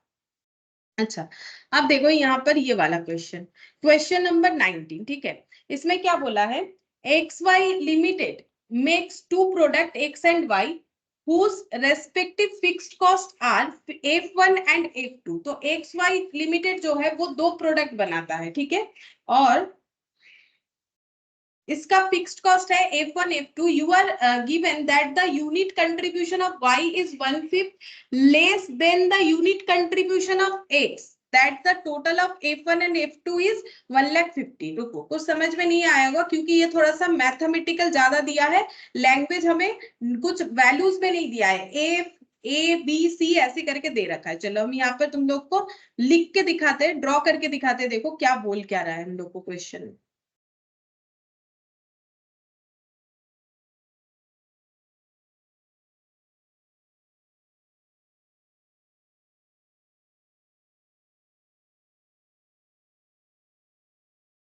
क्वेश्चन नंबर 19, ठीक है। अच्छा, इसमें हम लोग को बोला है एक्स वाई लिमिटेड एक कंपनी है, ये प्रोडक्शन करती है, ठीक है। अच्छा, ये प्रोडक्शन में क्या बनाती है, ये प्रोडक्शन में दो प्रोडक्ट बनाती है, ऐसे ही बोला है, देखो एक्स और वाई, ठीक है, एक्स और वाई ये दो प्रोडक्ट बनाती है, एक्स प्रोडक्ट और वाई प्रोडक्ट। अच्छा, अब यहाँ पर क्या बोला है, whose fixed cost are F1 and F2। तो एक्स प्रोडक्ट बनाने का फिक्स्ड कॉस्ट है F1 और वाई प्रोडक्ट बनाने का फिक्स्ड कॉस्ट है F2, ऐसा क्वेश्चन में दिया हुआ है, ठीक है। फिर बोल रहा है the unit contribution. Unit contribution का मतलब है कि एक यूनिट बनाने के बाद, मतलब सेल करने से कंट्रीब्यूशन निकल के आता है, सेल्स माइनस वेरिएबल कॉस्ट। तो एक यूनिट एक्स बेचने से कंट्रीब्यूशन जो है वो कैसा है, देखो बोल रहा है one contribution of Y is 1/5 less than the unit contribution of x.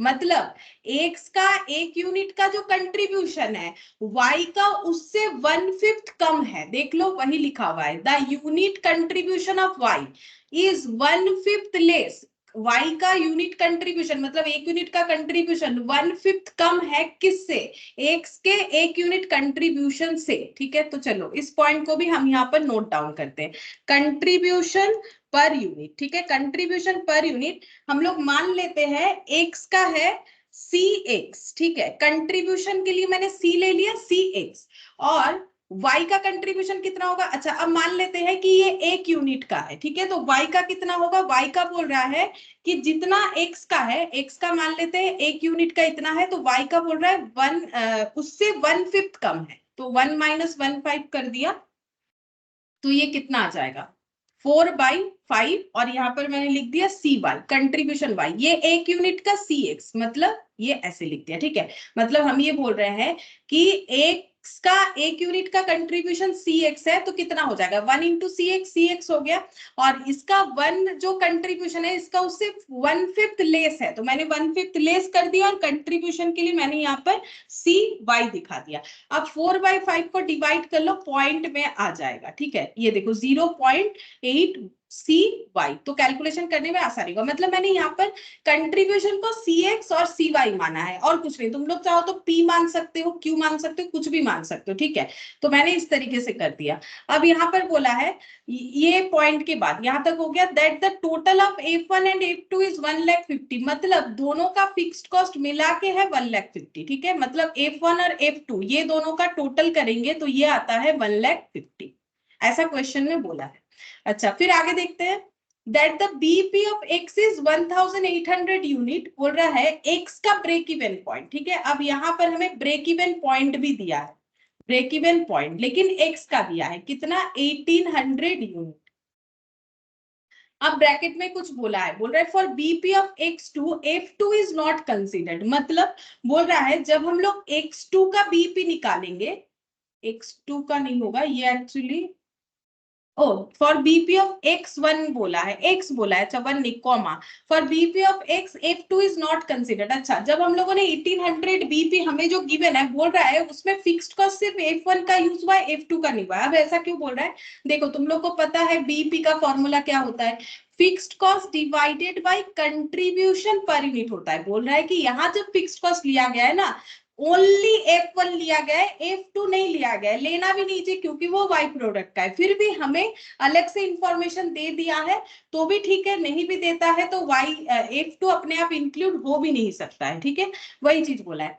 And that 3000 unit is the indifference point between x and y। अच्छा अब बोल रहा है कि 3000 यूनिट का प्रोडक्शन करने से हम लोग का x और y दोनों केसेस में हमें कॉस्ट एक ही पड़ेगा या प्रॉफिट एक पड़ेगा। देखो यहाँ पर ब्रैकेट में दे दिया है, that is x and y make equal profits at 3000 unit volume considering their respective fixed cost. बोल रहा है कि दोनों का फिक्स्ड कॉस्ट चाहे कुछ भी क्यों ना हो, अगर 3000 यूनिट करके हम लोग x और y प्रोडक्शन करेंगे तो हमारा प्रॉफिट एक ही आएगा, कुछ भी चेंजेस नहीं आने वाला है, प्रॉफिट बोला है। तो देखो इसका मतलब और एक पॉइंट हमें बोला है, क्या बोला है यहाँ पर, और एक पॉइंट क्वेश्चन में ये बोला है कि profit from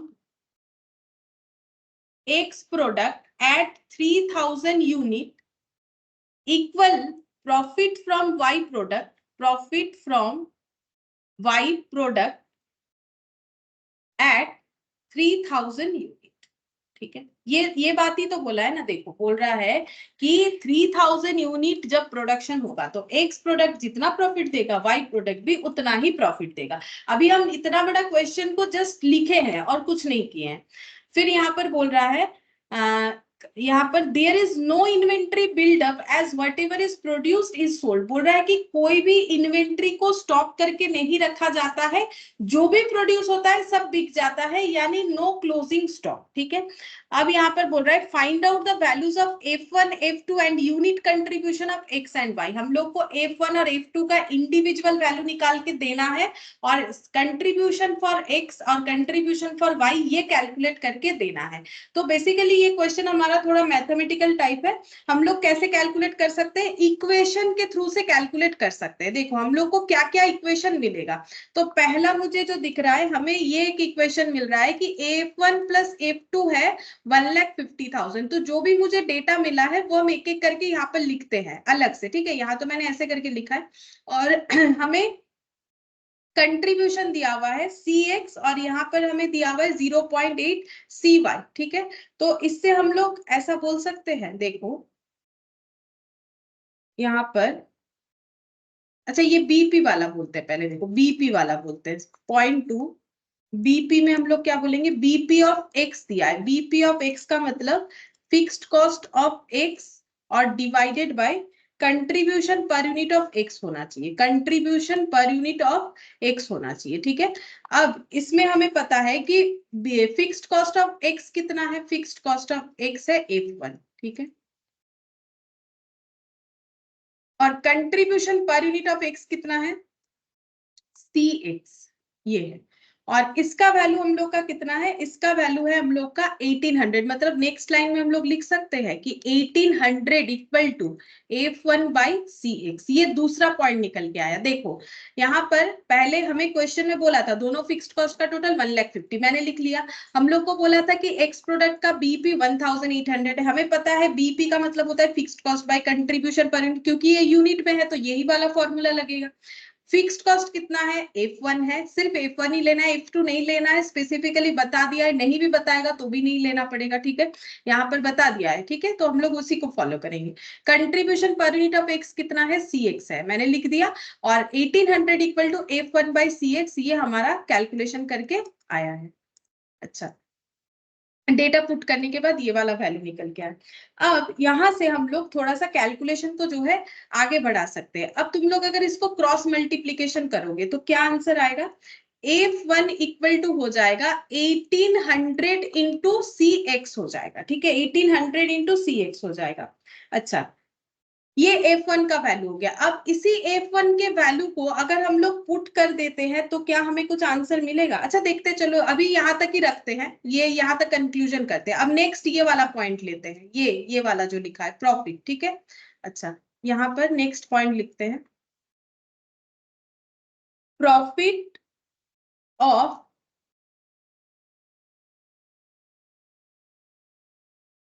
X at 3000 unit equal profit of Y at 3000 unit, ठीक है। ये बोला है क्यों? क्योंकि 3000 इंडिफरेंस पॉइंट था, ये सब क्वेश्चन में बोला था तभी मैंने लिखा है। अच्छा अब प्रॉफिट कैसे निकालते हैं? प्रॉफिट हम लोग निकालते हैं sales minus variable cost minus fixed cost करने से हम लोग का प्रॉफिट निकल के आता है, ठीक है।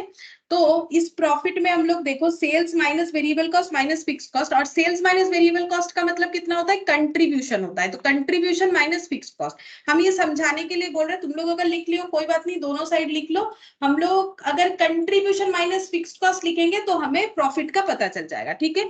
अब देखो हम वही लिखेंगे यहाँ पर, प्रॉफिट को हम कैसे प्रेजेंट कर रहे हैं? कंट्रीब्यूशन माइनस फिक्स्ड कॉस्ट करके। ये देखो कंट्रीब्यूशन माइनस फिक्स्ड कॉस्ट कर रहे हैं प्रॉफिट के लिए, यहां भी करते हैं कंट्रीब्यूशन माइनस फिक्स्ड कॉस्ट करेंगे, ठीक है। तो कंट्रीब्यूशन कितना है? जब एक्स हमारा 3000 यूनिट सेल होगा तो एक्स का एक यूनिट का कंट्रीब्यूशन है CX, तो 3000 यूनिट का कितना हो जाएगा? 3000 इंटू CX, और एक्स का फिक्स्ड कॉस्ट कितना है? F1, तो माइनस कर लो F1, ठीक है ऐसे। अच्छा अब कंट्रीब्यूशन y का कितना होगा? y का कंट्रीब्यूशन है हम लोग का, एक यूनिट का है हम लोग का कितना, यहाँ पर ये ना मैंने थोड़ा सा यहाँ पर इंटरप्रिटेशन थोड़ा सा अलग लिख दिया है। एक्चुअली हम लोग को ऐसे लिखना चाहिए था, ये देखो ये मुझे ऐसे लिखना चाहिए था। यहाँ पर पहले हम ये मान लेते हैं कि कंट्रीब्यूशन x का है CX और y का है CY, ठीक है। और यहाँ पर एक बार पढ़ो, देखो क्या बोला है। ठीक है लिखा है, मतलब लिखने का तरीका जो है थोड़ा सा मुझे इसको ठीक करके दिखाना पड़ेगा। देखो क्या है यहाँ पर कि y is 1/5 less than the unit contribution of x, ठीक है। मतलब y का कंट्रीब्यूशन जो है वो x से 1/5 कम है, ठीक है। y का जो भी x का जो भी कंट्रीब्यूशन है, y का कंट्रीब्यूशन उससे 1/5 कम है। मतलब अगर हम लोग y का कंट्रीब्यूशन CY मानते हैं, ठीक है, तो हम लोग का यहाँ पर ये वाला ऐसे लिखना पड़ेगा। ये देखो CY इक्वल टू हम लोग का कितना हो जाएगा पता है? CY इक्वल टू हम लोग का हो जाएगा 0.8x, हम बताते हैं क्यों। 0.8x 8CX ऐसे लिखना पड़ेगा, 8CX। देखो ये भी एक इक्वेशन बन रहा है, हम समझा देते हैं क्यों। यहाँ अगर 1 कंट्रीब्यूशन है, ठीक है, एक बार CX को हम समझाने के लिए बोल रहे, तुम लोग का लिखा हुआ रहने दो। यहाँ अगर 1 कंट्रीब्यूशन है, यहाँ पर है 4/5, ठीक है। यहाँ पर अगर 1 कंट्रीब्यूशन है तो यहाँ पर हम लोग का कितना है? 4/5 है। और ये देखो इसको मैंने माना है CX, ठीक है, और इसको मैंने माना है, इसका एक कंट्रीब्यूशन को मैंने माना है CY, लेकिन ये बोल रहा है कि ये इससे इतना कम है, तो इसका कितना होगा? तो हम लोग बोल सकते हैं कि ये अगर इससे इतना कम है, मतलब इक्वेशन अगर बिल्डअप करे, दोनों को इक्वल करना चाहिए। अगर मुझे CX और CY को इक्वल करना है तो CX अगर 1 है तो CY बोल रहा है उसका कितना है? उससे वो 1/5 कम है। तो मुझे अगर दोनों साइड इक्वल करना है तो मुझे इस x में CX में ही तो मुझे 0.8 यानी 4/5 को लगाना पड़ेगा। मतलब ये देखो जैसे हमें ऐसे बोल देता है ना, कोई डेटा किसी से इतना कम है, जब हम लोग इक्वेशन बिल्डअप करते हैं तो कैसे करके बिल्डअप करते हैं? ये अगर मेरा 1 यूनिट का वैल्यू है, ये अगर मेरा 4/5 यानी 0.8 का वैल्यू है, और ये 1 का वैल्यू है, तो 1 और 0.8 को मुझे अगर इक्वल करके दिखाना है तो हम क्या करेंगे? मुझे यहाँ पर कितना मल्टीप्लाई करना पड़ेगा? या तो यहाँ डिवाइड करना पड़ेगा या तो यहाँ मल्टीप्लाई करना पड़ेगा, ठीक है। तो उससे मेरा क्या होगा, दोनों इक्वेशन इक्वल हो जाएगा। मतलब हम लोग बोल सकते हैं कि कंट्रीब्यूशन ऑफ y जो है वो कंट्रीब्यूशन x का 4/5 है। कंट्रीब्यूशन y जो है वो कंट्रीब्यूशन x का 4/5 है। मतलब अगर x का कंट्रीब्यूशन 1 है तो y का कंट्रीब्यूशन कितना है, 4/5। मतलब इसमें 0.8 मल्टीप्लाई करो और 0.8 का मतलब ही तो 4/5 हो गया ना। तो ये इक्वेशन बिल्डअप होता है कि cy इक्वल टू 0.8 cx होगा। इस इक्वेशन का मतलब समझाना था मुझे, तो वही हम बोल रहे हैं। फिर से एक बार बता देते हैं। देखो हम लोग को बोला है कि cx का जितना भी कंट्रीब्यूशन है, cy का कंट्रीब्यूशन उससे 4 जो है 1/5 कम है। 1/5 कम है मतलब 4/5 है। 1/5 का मतलब अगर हम इसे परसेंटेज में बोले तो शायद तुम लोग को ज्यादा अच्छे से समझ में आए। 1/5 का मतलब होता है 20%। मतलब अगर ये 100% है तो ये मेरा कितना है, 20% है। ठीक है, तो cy का कंट्रीब्यूशन cx के कंट्रीब्यूशन का कितना परसेंट है, 80% है। ऐसे करके होगा। ठीक है, तो ये देखो यहाँ पर हम लोग का ये इक्वेशन बनेगा cy इक्वल टू 0.8 cx। तो कंट्रीब्यूशन y जो है कंट्रीब्यूशन x का 0.8% है, क्योंकि 4/5 का मतलब 80% ही होता है। ठीक है, अब देखो यहाँ पर हम लोग क्या लिखेंगे, कंट्रीब्यूशन। अब यहाँ कंट्रीब्यूशन लिखेंगे तो उसी के लिए मैंने समझाया 3000 यूनिट के लिए लिखेंगे। तो 3000 इंटू कितना हो जाएगा, 3000 इंटू cy हो जाएगा, माइनस फिक्स्ड कॉस्ट कितना होगा, F2। अच्छा, अब ये रहा 3000 cx माइनस F1। अच्छा, F1 के जगह हम लोग यहाँ वैल्यू पुट करेंगे। F1 का हमें एक यहाँ पर वैल्यू मिला था, ये देखो, ये सब्स्टिट्यूट करना पड़ेगा 1800 cx। ठीक है, F1 के जगह लिखेंगे 1800 cx ताकि हमारा सोल्यूशन हो, क्योंकि एक ही तरह का डेटा रहेगा तभी तो सॉल्व करके कुछ मिलेगा हमें, नहीं तो कैसे मिलेगा। और ये वाला देखो 3000, अभी cy को भी हम लोगों ने cx में प्रेजेंट किया। cy का मतलब 0.8 cx, तो हम यहाँ पर cy के जगह लिखते हैं 0.8 cx। ठीक है, और f2 के जगह क्या लिखेंगे, f2 के जगह हम f2 ही रखते हैं, क्योंकि f2 को हम लोग cx से प्रेजेंट नहीं कर पाए। तो यहाँ पर मैक्सिमम डेटा को मैंने cx में ट्रांसफर कर लिया, f1 की जगह ये पुट कर दिया और यहाँ पर cy के जगह ये वाला डेटा पुट कर दिया। अब इसका सोल्यूशन करेंगे तो ये माइनस करने से हम लोग का हो जाएगा 1200 cx। ठीक है, और ये मल्टीप्लाई करने से हो रहा है 2400 cx माइनस f2। ठीक है, अब ये इधर लेके आते हैं, देखते हैं कितना होता है। 1200 cx minus 2400 cx equal to minus f2। अब इससे इसको माइनस करने से आएगा minus 1200 cx equal minus f2।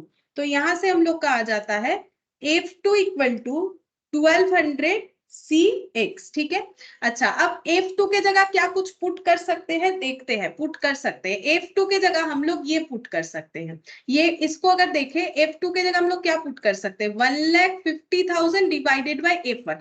थोड़ा मैथमेटिकल है, हम इधर उधर इक्वेशन लिखे कर रहे, तुम लोग अपने हिसाब से थोड़ा सा प्रेजेंटेशन सही कर लेना। ठीक है, f2 के जगह हम लोग क्या लिख सकते हैं, f2 इक्वल टू हम लोग बोल सकते हैं 1,50,000 माइनस f1। अच्छा, ये करके फायदा क्या होगा, देखो क्या फायदा होगा। f2 के जगह हम लोग लिखते हैं 1,50,000 माइनस f1। ठीक है, अच्छा, अब f1 का मतलब क्या है, अभी अभी हम लोगों ने देखा f1 का मतलब 1800 cx आया था कोई एक इक्वेशन को सॉल्व करके। तो इसके जगह हम लोग लिख देते हैं 1800 cx। अब इससे क्या होगा, हम लोग फिर से इसको सॉल्व कर पाएंगे। ठीक है, अच्छा, अब ये हो गया 1,50,000, ये इधर चला जाएगा,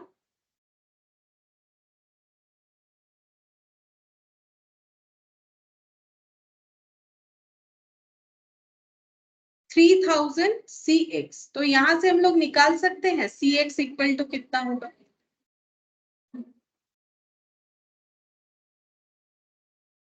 cx आ रहा है मेरा 50। तो cx मेरा क्या था, कंट्रीब्यूशन फॉर प्रोडक्ट x। तो मेरा कंट्रीब्यूशन फॉर प्रोडक्ट x आ गया, तो हम यहाँ पर लिख देते हैं contribution for product x is ₹50 per unit. ठीक है, और बोला था कि y का भी बताओ। ठीक है, कंट्रीब्यूशन फॉर y, तो हम लोग यहाँ पर लिख लेते हैं कंट्रीब्यूशन फॉर प्रोडक्ट y कितना होगा। अब देखो ये कितना होगा, क्योंकि हमें पता है कि x का कंट्रीब्यूशन अगर एक यूनिट पे 50 है तो y का उसका कितना परसेंट होगा, 80% होगा, क्योंकि उससे 1/5 कम होगा ना, तो फिर 4/5 पोर्शन होगा। 50 का 4/5 होगा या 80% लगाओ, बात एक ही है। तो 50 इंटू यहाँ पर 4/5 लगा लो, पता चल जाएगा कितना होगा, 40 हो जाएगा। और अगर तुम लोग इसमें 0.8 भी लगाते हो तो भी एक ही बात है, तो भी हम लोग का कितना आएगा, 40 ही आएगा। क्योंकि हमें बोला था कि x का जो भी कंट्रीब्यूशन है, y का कंट्रीब्यूशन उससे 1/5 कम है, यानी इसका अगर 100% है तो इसका 80% है, ठीक है। 1/5 का मतलब 20% होता है, तो 20% कम है, तो यहाँ पर 40 आ गया। और बोला था हमें F1 और F2 को कैलकुलेट करने के लिए, ठीक है। तो यहाँ सब्सटीट्यूट करके F1 F2 भी निकाल सकते हैं। F1 कैसे होगा, 1800 इंटू CX करके निकल जाएगा। यहाँ पर लिखते हैं F1 equal to 1800 into CX, ऐसा हम लोग का एक इक्वेशन बना था। अभी हमें CX पता चल गया है, जो कि है 50 रुपीज पर यूनिट। 18 इंटू 5 90 होता है, तो ये हम लोग का हो गया 90,000, ठीक है। और F2 कितना होगा, F2 हो जाएगा 1,50,000 टोटल है दोनों को मिला के। वहां से अगर हम लोग 90,000 लेस कर देंगे तो हम लोग को F2 मिल जाएगा, जो कि आ रहा है 60,000, ठीक है। ये क्वेश्चन में इंडिफरेंस पॉइंट का कंसेप्ट है मेनली, और उसके साथ बाकी जो है सिर्फ मैथमेटिकल कंसेप्ट ज्यादा है इसमें। हम लोगों को थोड़ा सा मैथ्स का नॉलेज होना चाहिए, सब्स्टिट्यूट मेथड वगैरह, मतलब इक्वेशन ज्यादा बन रहा है, इक्वेशन सॉल्व करना पड़ेगा तभी जाके आंसर मिलेगा।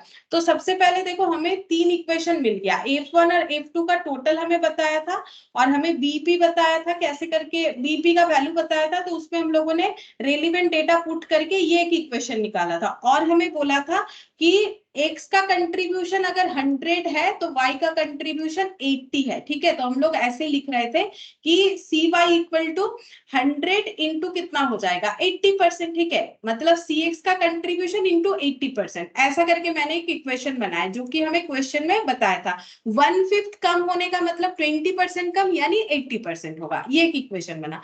अब हम लोगों को क्या करना पड़ा, इसके बाद सिर्फ मैथ्स और मैथ्स इक्वेशन सॉल्व करना पड़ा। हम लोग को प्रॉफिट बोला था, इंडिफरेंस पॉइंट 300 है, तो इंडिफरेंस पॉइंट पे प्रॉफिट बोलो या कॉस्ट बोलो इक्वल होता है, तो मैंने प्रॉफिट से किया। तो contribution minus fix cost profit होता है, वो कैसे हुआ वो भी मैंने तुम लोग को बताया। Sales minus variable cost minus total cost का मतलब प्रॉफिट होता है। सेल्स वेरिएबल से कंट्रीब्यूशन आता है, तो कंट्रीब्यूशन माइनस टोटल कॉस्ट करेंगे तो प्रॉफिट आ जाएगा। तो contribution minus contribution minus fixed cost, ये फिक्स्ड कॉस्ट होगा। तो देखो कंट्रीब्यूशन माइनस फिक्स्ड कॉस्ट क्या है, फिक्स्ड कॉस्ट तो F1 F2 था। कंट्रीब्यूशन कैसे निकला, एक यूनिट पे CX तो 3000 यूनिट पे 3000 इंटू CX, एक यूनिट का CY तो 3000 यूनिट का 3000 इंटू CY। लेकिन CY का हम लोगों ने वैल्यू निकाला था इन टर्म्स ऑफ X, ठीक है। तो 0.8 CX आया। अब इसको नॉर्मल जैसे सॉल्व करना चाहिए करके मैंने यहां से निकाल लिया था F2, ठीक है। F2 निकाल लिया था। F2 निकलने के बाद यहाँ पर हम लोग का F2 इक्वल टू 1200 CX आया। अब हम लोगों ने F1 plus F2 equal to 1,50,000 वाला जो सोल्यूशन था, वहां से हम लोगों ने F2 का वैल्यू पुट किया, और CX यहाँ पर F1 के जगह अगेन हम लोगों ने ये वाला वैल्यू पुट कर दिया, F1 के जगह 1800 CX, ठीक है। अब इसको सॉल्व करते गए, सॉल्व करते हुए हमें सबसे पहले C ऑफ X मिला, वहां से हम लोगों ने C ऑफ Y निकाल लिया, और उसके बाद यहाँ से F1 और F2 निकाल लिया। देखो ये पूरा मैथमेटिकल पार्ट है, मैंने जैसे सॉल्व किया है वैसा ही करना पड़ेगा, ऐसा जरूरी नहीं है। मैंने सब्स्टिट्यूट मेथड फॉलो किया, तुम लोग कोई और मेथड से भी कर सकते हो, ठीक है। तो जैसा ठीक लगे, लेकिन मुझे लगता है ये मेथड ही इस पे सबसे आसानी से होगा। तो ये वाला देखो मैथमेटिकल था, हम लोगों ने कर लिया। अब देखते हैं क्वेश्चन नंबर 20। देखो क्वेश्चन नंबर 20 क्या बोला है, ये छोटा सा मतलब क्वेश्चन बड़ा है, लेकिन क्वेश्चन का आंसर सोल्यूशन जो है छोटा ही होगा। यहाँ पर बोला है कि Prisha limited manufactures 3 different product and the following information has been collected from the books of the accounts. तो ये लोग 3 प्रोडक्ट बनाते हैं, A, B और C, और कॉम्बिनेशन देखो, मतलब सेल्स मिक्स देखो, A बनता है 40%, B 35%, C 25%। सेलिंग प्राइस भी बता दिया, वेरिएबल कॉस्ट भी बता दिया, टोटल फिक्स्ड कॉस्ट बता दिया, टोटल सेल्स भी बता दिया। अच्छा सभी तो तो बता दिया, पूछ क्या रहा है देखते हैं। फिर बोल रहा है the company has currently under discussion a proposal to discontinue the manufacture of product C. अच्छा, अब ये लोग सोच रहे हैं कि प्रोडक्ट सी नहीं बनाएंगे, ठीक है, तो and replace it with product E, इसके जगह प्रोडक्ट ई बनाएंगे। तो यहाँ पर नीचे और कुछ दिया है, when the following results are anticipated, और ऐसा करने पे हमें क्या रिजल्ट मिलेगा वो बता रहा है कि अगर हम लोग सी के जगह ई लेते हैं तो हमारा सेल्स मिक्स कुछ ऐसा बन जाएगा, सेलिंग प्राइस ऐसा रहेगा, वेरिएबल कॉस्ट ऐसा हो जाएगा, टोटल फिक्स्ड कॉस्ट ऐसा होगा, टोटल सेल ऐसा होगा, ठीक है। तो हमें दो कंडीशन बताया है कि एग्जिस्टिंग एक प्रोडक्ट को चेंज करके अगर हम लोग कोई और प्रोडक्ट का यूज करते हैं तो हम लोग का क्या चेंजेस हो रहा है। अब बोल क्या रहा है कैलकुलेट करने के लिए, total contribution to sales ratio, क्या निकालने बोला है, total contribution to sales ratio हमें कैलकुलेट करने के लिए बोला है, and present break even sales at existing sales mix. अच्छा, तो एग्जिस्टिंग मतलब जो चल रहा है, एबीसी जो सेल्स मिक्स हो रहा है उसके अकॉर्डिंग हमें बीपी बताना है और साथ ही साथ बताना है total contribution to sales ratio, पहला ये वाला, इसी के अकॉर्डिंग हमें बताना है। तो देखो ये तो आसान है, यहाँ पर कुछ ज्यादा है नहीं। देखो यहाँ पर हम इसको थोड़ा सा ऐसे ज्यादा लिख नहीं रहे, नॉर्मल यहाँ पर ऐसे लिख के प्रेजेंटेशन कर रहे हैं, ठीक है। तुम लोग पूरा लिखोगे, अभी नहीं लिखोगे चलेगा, अभी मेरे जैसे लिख लो, थोड़ा हम शॉर्टकट में लिख रहे हैं। हम लोग का पहले देखो सेल क्या था, 60 लाख, ठीक है, और उसमें हम लोग 3 प्रोडक्ट सेल करते थे, ए बी और सी, ठीक है।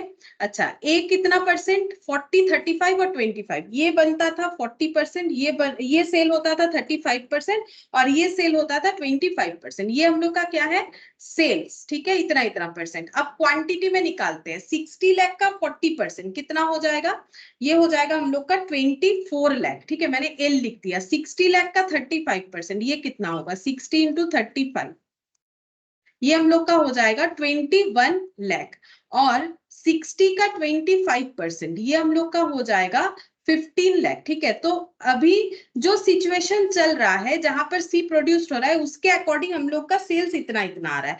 हम लोग को फाइंड आउट करने क्या बोला है कि कंट्रीब्यूशन टू सेल्स रेशियो, यानी कि कंट्रीब्यूशन टू सेल्स यानी पीवी रेशियो कैलकुलेट करने बोला है। पीवी रेशियो का फॉर्मूला ही तो होता है कंट्रीब्यूशन टू सेल्स, तो हम लोग को पीवी रेशियो निकालने बोला है। पीवी रेशियो कैसे निकलता है, पीवी रेशियो का फॉर्मूला है contribution divided by sales into 100, ठीक है। तो यही फॉर्मूले का यूज करेंगे तीनों केसेस में।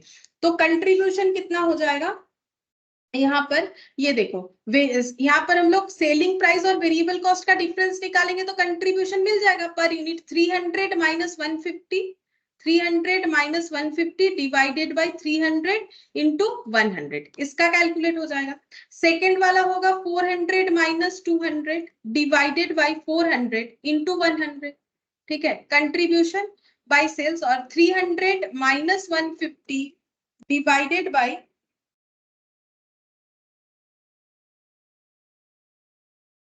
मैंने ए बी ई का लिख दिया ना, सॉरी, मुझे तो ये लिखना था 300 माइनस 150, ये ठीक है, 400 माइनस 200 ये भी ठीक है। अच्छा, 200 माइनस 120, मैंने ई वाला लिख दिया गलती से, एक ही जैसा देखने में है ना। 200 माइनस 120 डिवाइडेड बाय 200 इंटू 100, ठीक है। पीवी रेशियो निकालो, वही तो बोला है कि कंट्रीब्यूशन टू सेल्स, तो पीवी रेशियो कितना होगा, 150 बाय 300 मतलब 15 बाय 30 इंटू 100, 50% हो रहा है। देखो ये आ रहा है 50%। 200 बाय 400 मतलब ये हो जाएगा हम लोग का, ये भी 50% आ रहा है। 200 बाय 400 तो ये हम लोग का 50% आ रहा है। ये हम लोग का हो रहा है 80 बाय 200, 80 बाय 200 इंटू 100 मतलब 40% आएगा, ठीक है। तो 40% निकल गया हम लोग को, ये पहला आंसर निकल गया। देखो पहला हमें जो पूछा था वो हम लोगों ने कैलकुलेट कर लिया, टोटल कंट्रीब्यूशन टू, अच्छा हमें बोला है total contribution to sales ratio. अच्छा, मैंने तो इंडिविजुअली निकाला है, चलो और एक बार कैलकुलेट करते हैं, टोटल कंट्रीब्यूशन कितना होगा, टोटल कंट्रीब्यूशन, तो टोटल कंट्रीब्यूशन के लिए भी तो मुझे इंडिविजुअल कंट्रीब्यूशन पता होना चाहिए।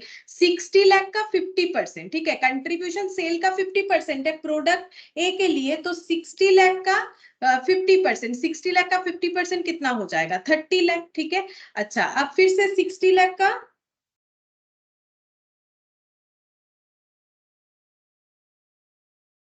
सॉरी 60 लाख का, तो ये तो सेल इतना था, ये 24 लाख का होगा ना। हाँ देखो टोटल कंट्रीब्यूशन प्रोडक्ट वाइज निकाल रहे हैं, तो 24 लाख है इंटू 50%। थोड़ा शॉर्टकट करने जा रहे हैं तो इसीलिए गलती हो जाता है। यहाँ पर 50%, ठीक है, और ये 15 लाख का 40%।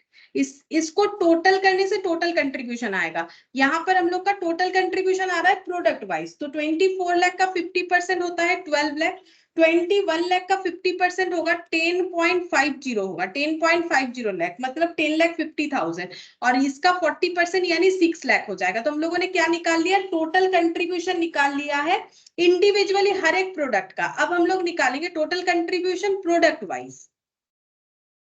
अब ओवरऑल टोटल कंट्रीब्यूशन निकालेंगे। अब निकालेंगे टोटल कंट्रीब्यूशन ओवरऑल, ठीक है, पूरा मिला के। तो 12 लाख प्लस 10.50 लाख प्लस 6 लाख, ठीक है, तो ये कितना हो जाएगा 18 और 10 मतलब कितना हो जाएगा 28,50,000। मैंने इसको लाख में अब ट्रांसफर कर दिया, ठीक है, 28,50,000 ये टोटल कंट्रीब्यूशन आ गया। अब हम लोग को निकालना है total contribution to sales ratio. हम लोग को बोला था total contribution to sales ratio, तो यहाँ पर निकाल लेते हैं total contribution to sales ratio. Total contribution to sales ratio कितना होगा, टोटल कंट्रीब्यूशन आया है हम लोग का 28,50,000। ये देखो अभी अभी कैलकुलेट किया हम लोगों ने, और टोटल सेल कितना है 60 लाख इंटू 100। अब देखना पड़ेगा कितना आ रहा है। ये सिंपल फॉर्मूला बेस्ड है, मतलब फॉर्मूला हमें जो पता है उसी पे क्वेश्चन दे रखा है।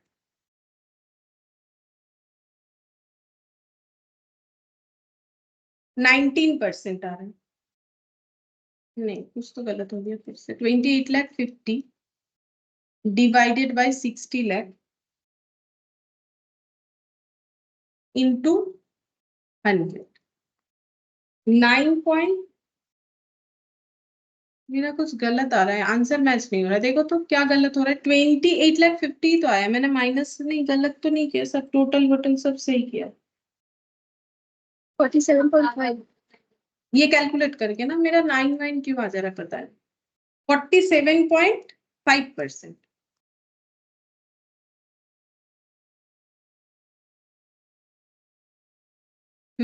सही आ रहा है, ठीक है, 47.5% ये पूछा था। और इसके साथ साथ पूछा था कि ब्रेक इवन सेल्स बताओ एट एग्जिस्टिंग सेल्स मिक्स। तो ब्रेक इवन सेल्स हो जाएगा रुपीज में, तो क्या निकालेंगे, फिक्स्ड कॉस्ट डिवाइडेड बाय क्या हो जाएगा, पीवी रेशियो, ठीक है, सेल्स निकालने बोला है ना, तो फिक्स्ड कॉस्ट कितना है, फिक्स्ड कॉस्ट देखते हैं, यहाँ पर क्वेश्चन में बताया हुआ, ये वाला नहीं लेना है, एग्जिस्टिंग वाला कर रहे हैं ना, तो ये वाला 18 लाख, और पीवी रेशियो अभी भी हम लोगों ने निकाला ओवरऑल 47.5%। अब देख लो कितना होगा, कैलकुलेशन करने से ही पता चले।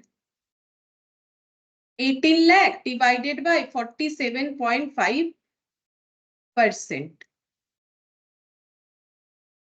3789 मतलब 37,89,473, ठीक है, लिख लेते हैं 37,89,473 पॉइंट समथिंग कुछ दे रखा है 0.68, ठीक है, ऐसे अप्रोक्स। ये ब्रेक इवन सेल्स हो रहा है, इतना सेल करने से ब्रेक इवन होगा। तो देखो कैसे निकाला हम लोगों ने, सेम तरीके से हमें सेकंड पॉइंट में भी करना है। हम लोग, मैंने इस तरीके से प्रेजेंटेशन किया, तुम लोग थोड़ा सा जो है स्टेटमेंट वाइज कर सकते हो, मैंने यहाँ पर थोड़ा शॉर्टकट में किया है। 60 लाख का सेल था, उसमें से हम लोगों ने पर प्रोडक्ट का सेल निकाला, पर प्रोडक्ट के सेल से पर प्रोडक्ट का पीवी रेशियो, वहां से पर प्रोडक्ट वाइज कंट्रीब्यूशन, फिर हम लोगों ने टोटल कंट्रीब्यूशन निकाला। टोटल कंट्रीब्यूशन निकालने का हमारे पास दूसरा कोई ऑप्शन नहीं था, क्यों, क्योंकि हमें 60 लाख का टोटल में सिर्फ 60 लाख दिया है, इसके अलावा कोई डेटा दिया नहीं था, तो हम लोग प्रोडक्ट वाइज ही निकाल के इंडिविजुअली फिर ही टोटल निकाल सकते हैं। तो ये हो गया, सेम यही कंसेप्ट हम लोग को यहाँ फॉलो करने बोला है। देखो सेकंड हमें क्या बोला है, सेम क्वेश्चन है, देखो calculate the total contribution to sales ratio and present break even at existing sales mix, और यहाँ पर प्रोपोजल सेल्स मिक्स, मतलब अगर सी के जगह हम लोग ई प्रोडक्ट का यूज करते हैं, मतलब ई प्रोडक्ट मैन्युफैक्चर करते हैं, तो हम लोग का सेम डिफरेंसेस पूछ रहा है, ठीक है। ये देखो ई अगर प्रोडक्ट में आ जाएगा तो सेम क्वेश्चन का आंसर हमें देना है कि क्या होगा। चलो फिर से कैलकुलेट करते हैं यहाँ पर। तो अभी अगर हम लोग .2 में जाते हैं तो हम लोग का सेल्स कितना है देख लेते हैं। सेल्स का डेटा 64 लाख। अब जो भी करना है यहाँ से देख के करना है। यहाँ हम लोग का तीन प्रोडक्ट है, ऑल्टरनेट नहीं, तीनों ही प्रोड्यूस करना है। ए बी बनता है, सी के जगह ई बनाने का सोचा गया है। सेल्स मिक्स है 45 30 25, तो लिख लेते हैं सेल्स मिक्स 45%, 30% और 25%। एक बार देख लेते हैं, हाँ सही लिखा है मैंने। अच्छा, अब यहाँ पर लिखेंगे सेल्स वैल्यू इनटू करो, ठीक है। इनटू करके बताओ कितना होगा। 64 लाख का 45%, 28.8 लाख, 28.8 लाख। तुम लोग पूरा लिखना चाहो पूरा लिख लो। 64 इंटू 30%, 19.2 लाख, 19.2 लाख। 64 इंटू 25%, ठीक है, ये हम लोग का आ जाएगा 16 लाख। ये सेल्स वैल्यू हो गया। अब क्या निकालेंगे, पीवी रेशियो निकालेंगे। अच्छा, पीवी रेशियो कितना होगा, अगर तुम लोग ध्यान से देखोगे तो ये ए और बी का सेम ही होगा, क्योंकि देखो ए और बी में वेरिएबल कॉस्ट, ये देखो पहले भी 300 150 था, यहाँ भी 300 150 है, सेलिंग प्राइस और वेरिएबल कॉस्ट। बी का 400 200 था, यहाँ भी 400 200 है, कोई चेंजेस नहीं किया गया। सिर्फ जो ई प्रोडक्ट नया लाने का प्रपोजल है उसका अलग है, 200 120 था, यहाँ पर 300 150 है। तो हम दोबारा और कैलकुलेशन नहीं कर रहे हैं, यहाँ से देख के लिख देंगे 50-50% तो यहाँ पर भी होने वाला है, ठीक है। 50% और 50%। सिर्फ सी वाला मतलब ई वाला कैलकुलेट करेंगे। ई वाला हो जाएगा 300 माइनस 150 डिवाइडेड बाय 300 इंटू 100, और इसमें हम लोग का आंसर भी 50% ही आएगा, क्योंकि ऑलरेडी इस डेटा पे हम लोग यहाँ पर ए वाला कैलकुलेशंस पे देख चुके हैं कि सेम डेटा पे हमारा 50% आता है। अब हम लोग कैलकुलेट करेंगे, पीवी रेशियो निकल गया। अब हम लोग कंट्रीब्यूशन को कैलकुलेट कर लेंगे। देखो जैसे मैंने यहाँ पर पीवी रेशियो निकाल के कंट्रीब्यूशन निकाला था, सेम वैसे ही निकालेंगे फिर टोटल कंट्रीब्यूशन। तो कंट्रीब्यूशन कितना हो जाएगा, कंट्रीब्यूशन होता है सेल्स पे प्रोडक्ट वाइज, तो 28.8 लाख का 50%, ठीक है। तो 28.8 का 50%, 28.8 डिवाइडेड बाय 2 कर देते हैं। 50% का मतलब 14.4 लाख हो गया। अच्छा, अब ये देखो 19.2 लाख का 50%, तो ये कितना हो जाएगा, डिवाइडेड बाय 2 कर दो, ठीक है। यहाँ पर हो गया 9.6 लाख। अच्छा, अब 16 लाख का 50% ये 8 लाख होगा, ठीक है। यहाँ पर लिख दिया मैंने 8 लाख। अब टोटल कंट्रीब्यूशन देखते हैं, टोटल कंट्रीब्यूशन कितना होगा। टोटल कंट्रीब्यूशन हो जाएगा 14.4 प्लस 9.6 प्लस 8, और ये सब लाख में है, तो 9 और 9.6 14.4 प्लस यहाँ पर 8, तो ये हो जाता है 32 लाख, ठीक है। टोटल कंट्रीब्यूशन हो गया 32 लाख। अब हम लोग निकालेंगे total contribution to sales ratio. Next page में करते हैं, सेम क्वेश्चन ही हमें दोबारा बोल रहा है। टोटल कंट्रीब्यूशन सेम क्वेश्चन ही पूछ रखा है, टू सेल्स रेशियो। तो कितना हो जाएगा, टोटल कंट्रीब्यूशन अभी अभी निकाला 32 लाख, टोटल सेल्स था 64 लाख इंटू 100, तो ये 2 से डिवाइड होगा, ये 50% आ रहा है, ठीक है। अब हम लोग को निकालना पड़ेगा ब्रेक इवन सेल्स। देखो यहाँ पर भी बोला था break even sales at proposed sales mix, तो ब्रेक इवन सेल्स हो जाएगा fixed cost divided by PV ratio. Fixed cost कितना है, 18 लाख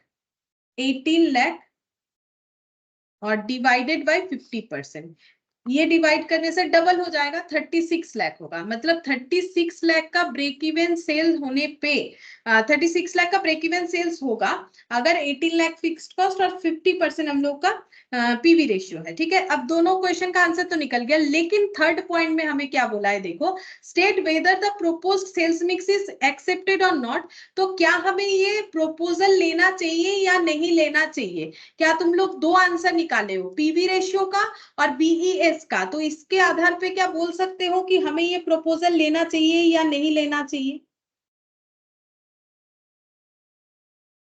बोलो। हमें ये प्रपोजल लेना चाहिए या नहीं लेना चाहिए? पहले हम लोग जो भी 3 प्रोडक्ट बनाते थे उससे हमें कंट्रीब्यूशन मिलता था इतना, अभी जो 3 प्रोडक्ट बनाएंगे उससे हमें कंट्रीब्यूशन मिलेगा इतना, तो क्या हमें प्रपोजल एक्सेप्ट करना चाहिए या नहीं करना चाहिए? किसके बेसिस पे बोलोगे? अगर प्रॉफिट मेकिंग होगा ई सी से ज्यादा तो ही हम लोग एक्सेप्ट करेंगे, अदरवाइज नहीं करेंगे।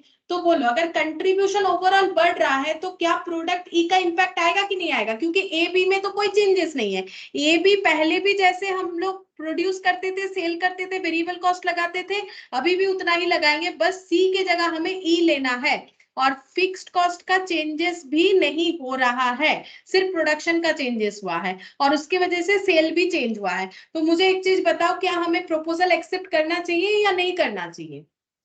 बोलो। नया सेल्स मिक्स करना चाहिए या नहीं करना चाहिए? सी के जगह ई को प्रोड्यूस करना चाहिए या नहीं करना चाहिए? देखो मैंने तो सभी बोल दिया, यहाँ पर कंट्रीब्यूशन पहले था 47.5%, मतलब मेरा सेल अगर 100 रुपीज का होता था तो कंट्रीब्यूशन 47.5, अब सेल 100 होगा तो कंट्रीब्यूशन मुझे 50 मिलेगा, तो मुझे प्रपोजल लेना चाहिए या नहीं लेना चाहिए? लेना चाहिए। ऑब्वियसली लेना चाहिए, क्योंकि मेरा कंट्रीब्यूशन बढ़ेगा तो मेरे लिए अच्छा है ना, फिक्स्ड कॉस्ट पे करने में आसानी होगा। तो the proposal sales mix proposed लिखो, ठीक है, proposed sales mix increase the total contribution to sales ratio from 47.5% to 50% and total profit from, देखो टोटल प्रॉफिट भी चेंज होगा, यहाँ पर हम लोग का ये माइनस करो, 64 माइनस 18 करने से टोटल प्रॉफिट कितना हो रहा है? यहाँ पर कुछ टोटल फिक्स्ड कॉस्ट और वेरिएबल कॉस्ट, अच्छा एक सेकेंड, प्रॉफिट को कैसे कैलकुलेट करेंगे? कंट्रीब्यूशन माइनस फिक्स्ड कॉस्ट करने से ही तो होगा। देखो यहाँ पर हम लोग का कंट्रीब्यूशन कितना आया है, यहाँ पर हम लोग का टोटल कंट्रीब्यूशन आया है, ये देखो प्रॉफिट का चेंजेस भी देख लो, यहाँ पर टोटल कंट्रीब्यूशन आया है 32 लाख और यहाँ पर टोटल कंट्रीब्यूशन आया था 28,50,000, यहाँ पर आया है 32 लाख फिक्स्ड कॉस्ट। और ये देखो कंट्रीब्यूशन से अगर हम लोग फिक्स्ड कॉस्ट लेस करेंगे 32 माइनस 18 तो हमें कितना मिला? 14 लाख ई वाले केस में, ठीक है। और अगर ये वाला इसके आगे वाला देखते हैं, जब हम लोग सी प्रोड्यूस कर रहे थे तब हम लोग का कितना आएगा प्रॉफिट? 28.5, ये देखो 28.5 माइनस 18 लाख, ये देखो 28.5 माइनस 18, ठीक है, तो हम लोग का कितना आएगा? 10.5, ठीक है, तो 10.5 आ रहा है एक जगह पे प्रॉफिट पहले वाले केस में, और दूसरे वाले केस में हम लोग का कितना आया? 14 लाख, ठीक है। तो हम लोग का प्रॉफिट भी तो बढ़ रहा है, तो ऑब्वियसली हमें ये प्रपोजल एक्सेप्ट करना चाहिए, ठीक है, हम लोग का प्रॉफिट भी बढ़ रहा है तो इसीलिए हमें ये प्रपोजल एक्सेप्ट करना चाहिए। तो प्रॉफिट कैसे कैलकुलेट कर सकते हो मैंने बता दिया यहाँ पर, ये देखो, एंड टोटल प्रॉफिट फ्रॉम 10,50,000, ये कैसे आया है? 10,50,000 आया है 28.5 माइनस 18 लाख करके, ठीक है, 28.5 माइनस 18 लाख करके आया है 10.5 टू 14 लाख। ये कैसे आया है? ये आया हम लोग का 18 लाख का फिक्स्ड कॉस्ट और इस बार हम लोग का ये हो रहा है टोटल कंट्रीब्यूशन 32 लाख, ठीक है, और माइनस करके देख लो 32 माइनस 18, ये आ गया 14 लाख। तो हम लोग का प्रॉफिट भी 1050 से बढ़ के 14 लाख हो जाएगा, तो प्रपोजल एक्सेप्ट करना चाहिए and proposal should be accepted.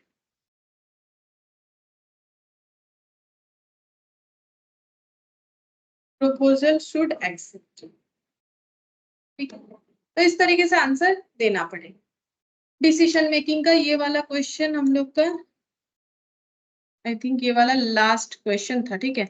अच्छा, अब हम लोग का यहाँ पर बस 2 ही क्वेश्चन बचा है, और एक जो है मैंने बोला था एक ग्राफ है वो बता देंगे, वो भी बता देंगे हम लोग का। यहाँ से सिर्फ और सिर्फ ये वाला बचा है 17 वाला, ये जो प्रैक्टिकल क्वेश्चन वाला है, यहाँ से 17 वाला, और इसके ऊपर कुछ एमसीक्यूज है वो भी डिस्कस कर देंगे। और यहाँ पर हम लोग का बचा है सिर्फ ये वाला क्वेश्चन, ये 14 वाला, ठीक है। बाकी सब हम लोग का कंप्लीट हो गया, और जो ड्रॉ रिलेटेड क्वेश्चन है हम उसका जो ड्रॉ है वो बता देंगे, तो वो क्वेश्चन भी बता देंगे तब, ठीक है। तो आई होप कि नेक्स्ट क्लास में देखते हैं, अगर खत्म हो जाता है तो मुझे लगता है नेक्स्ट क्लास में हो जाएगा, ठीक है। फिर आज इतना ही करते हैं, थैंक यू मैम। ठीक है। Bye bye ma'am. Bye. Thank you ma'am.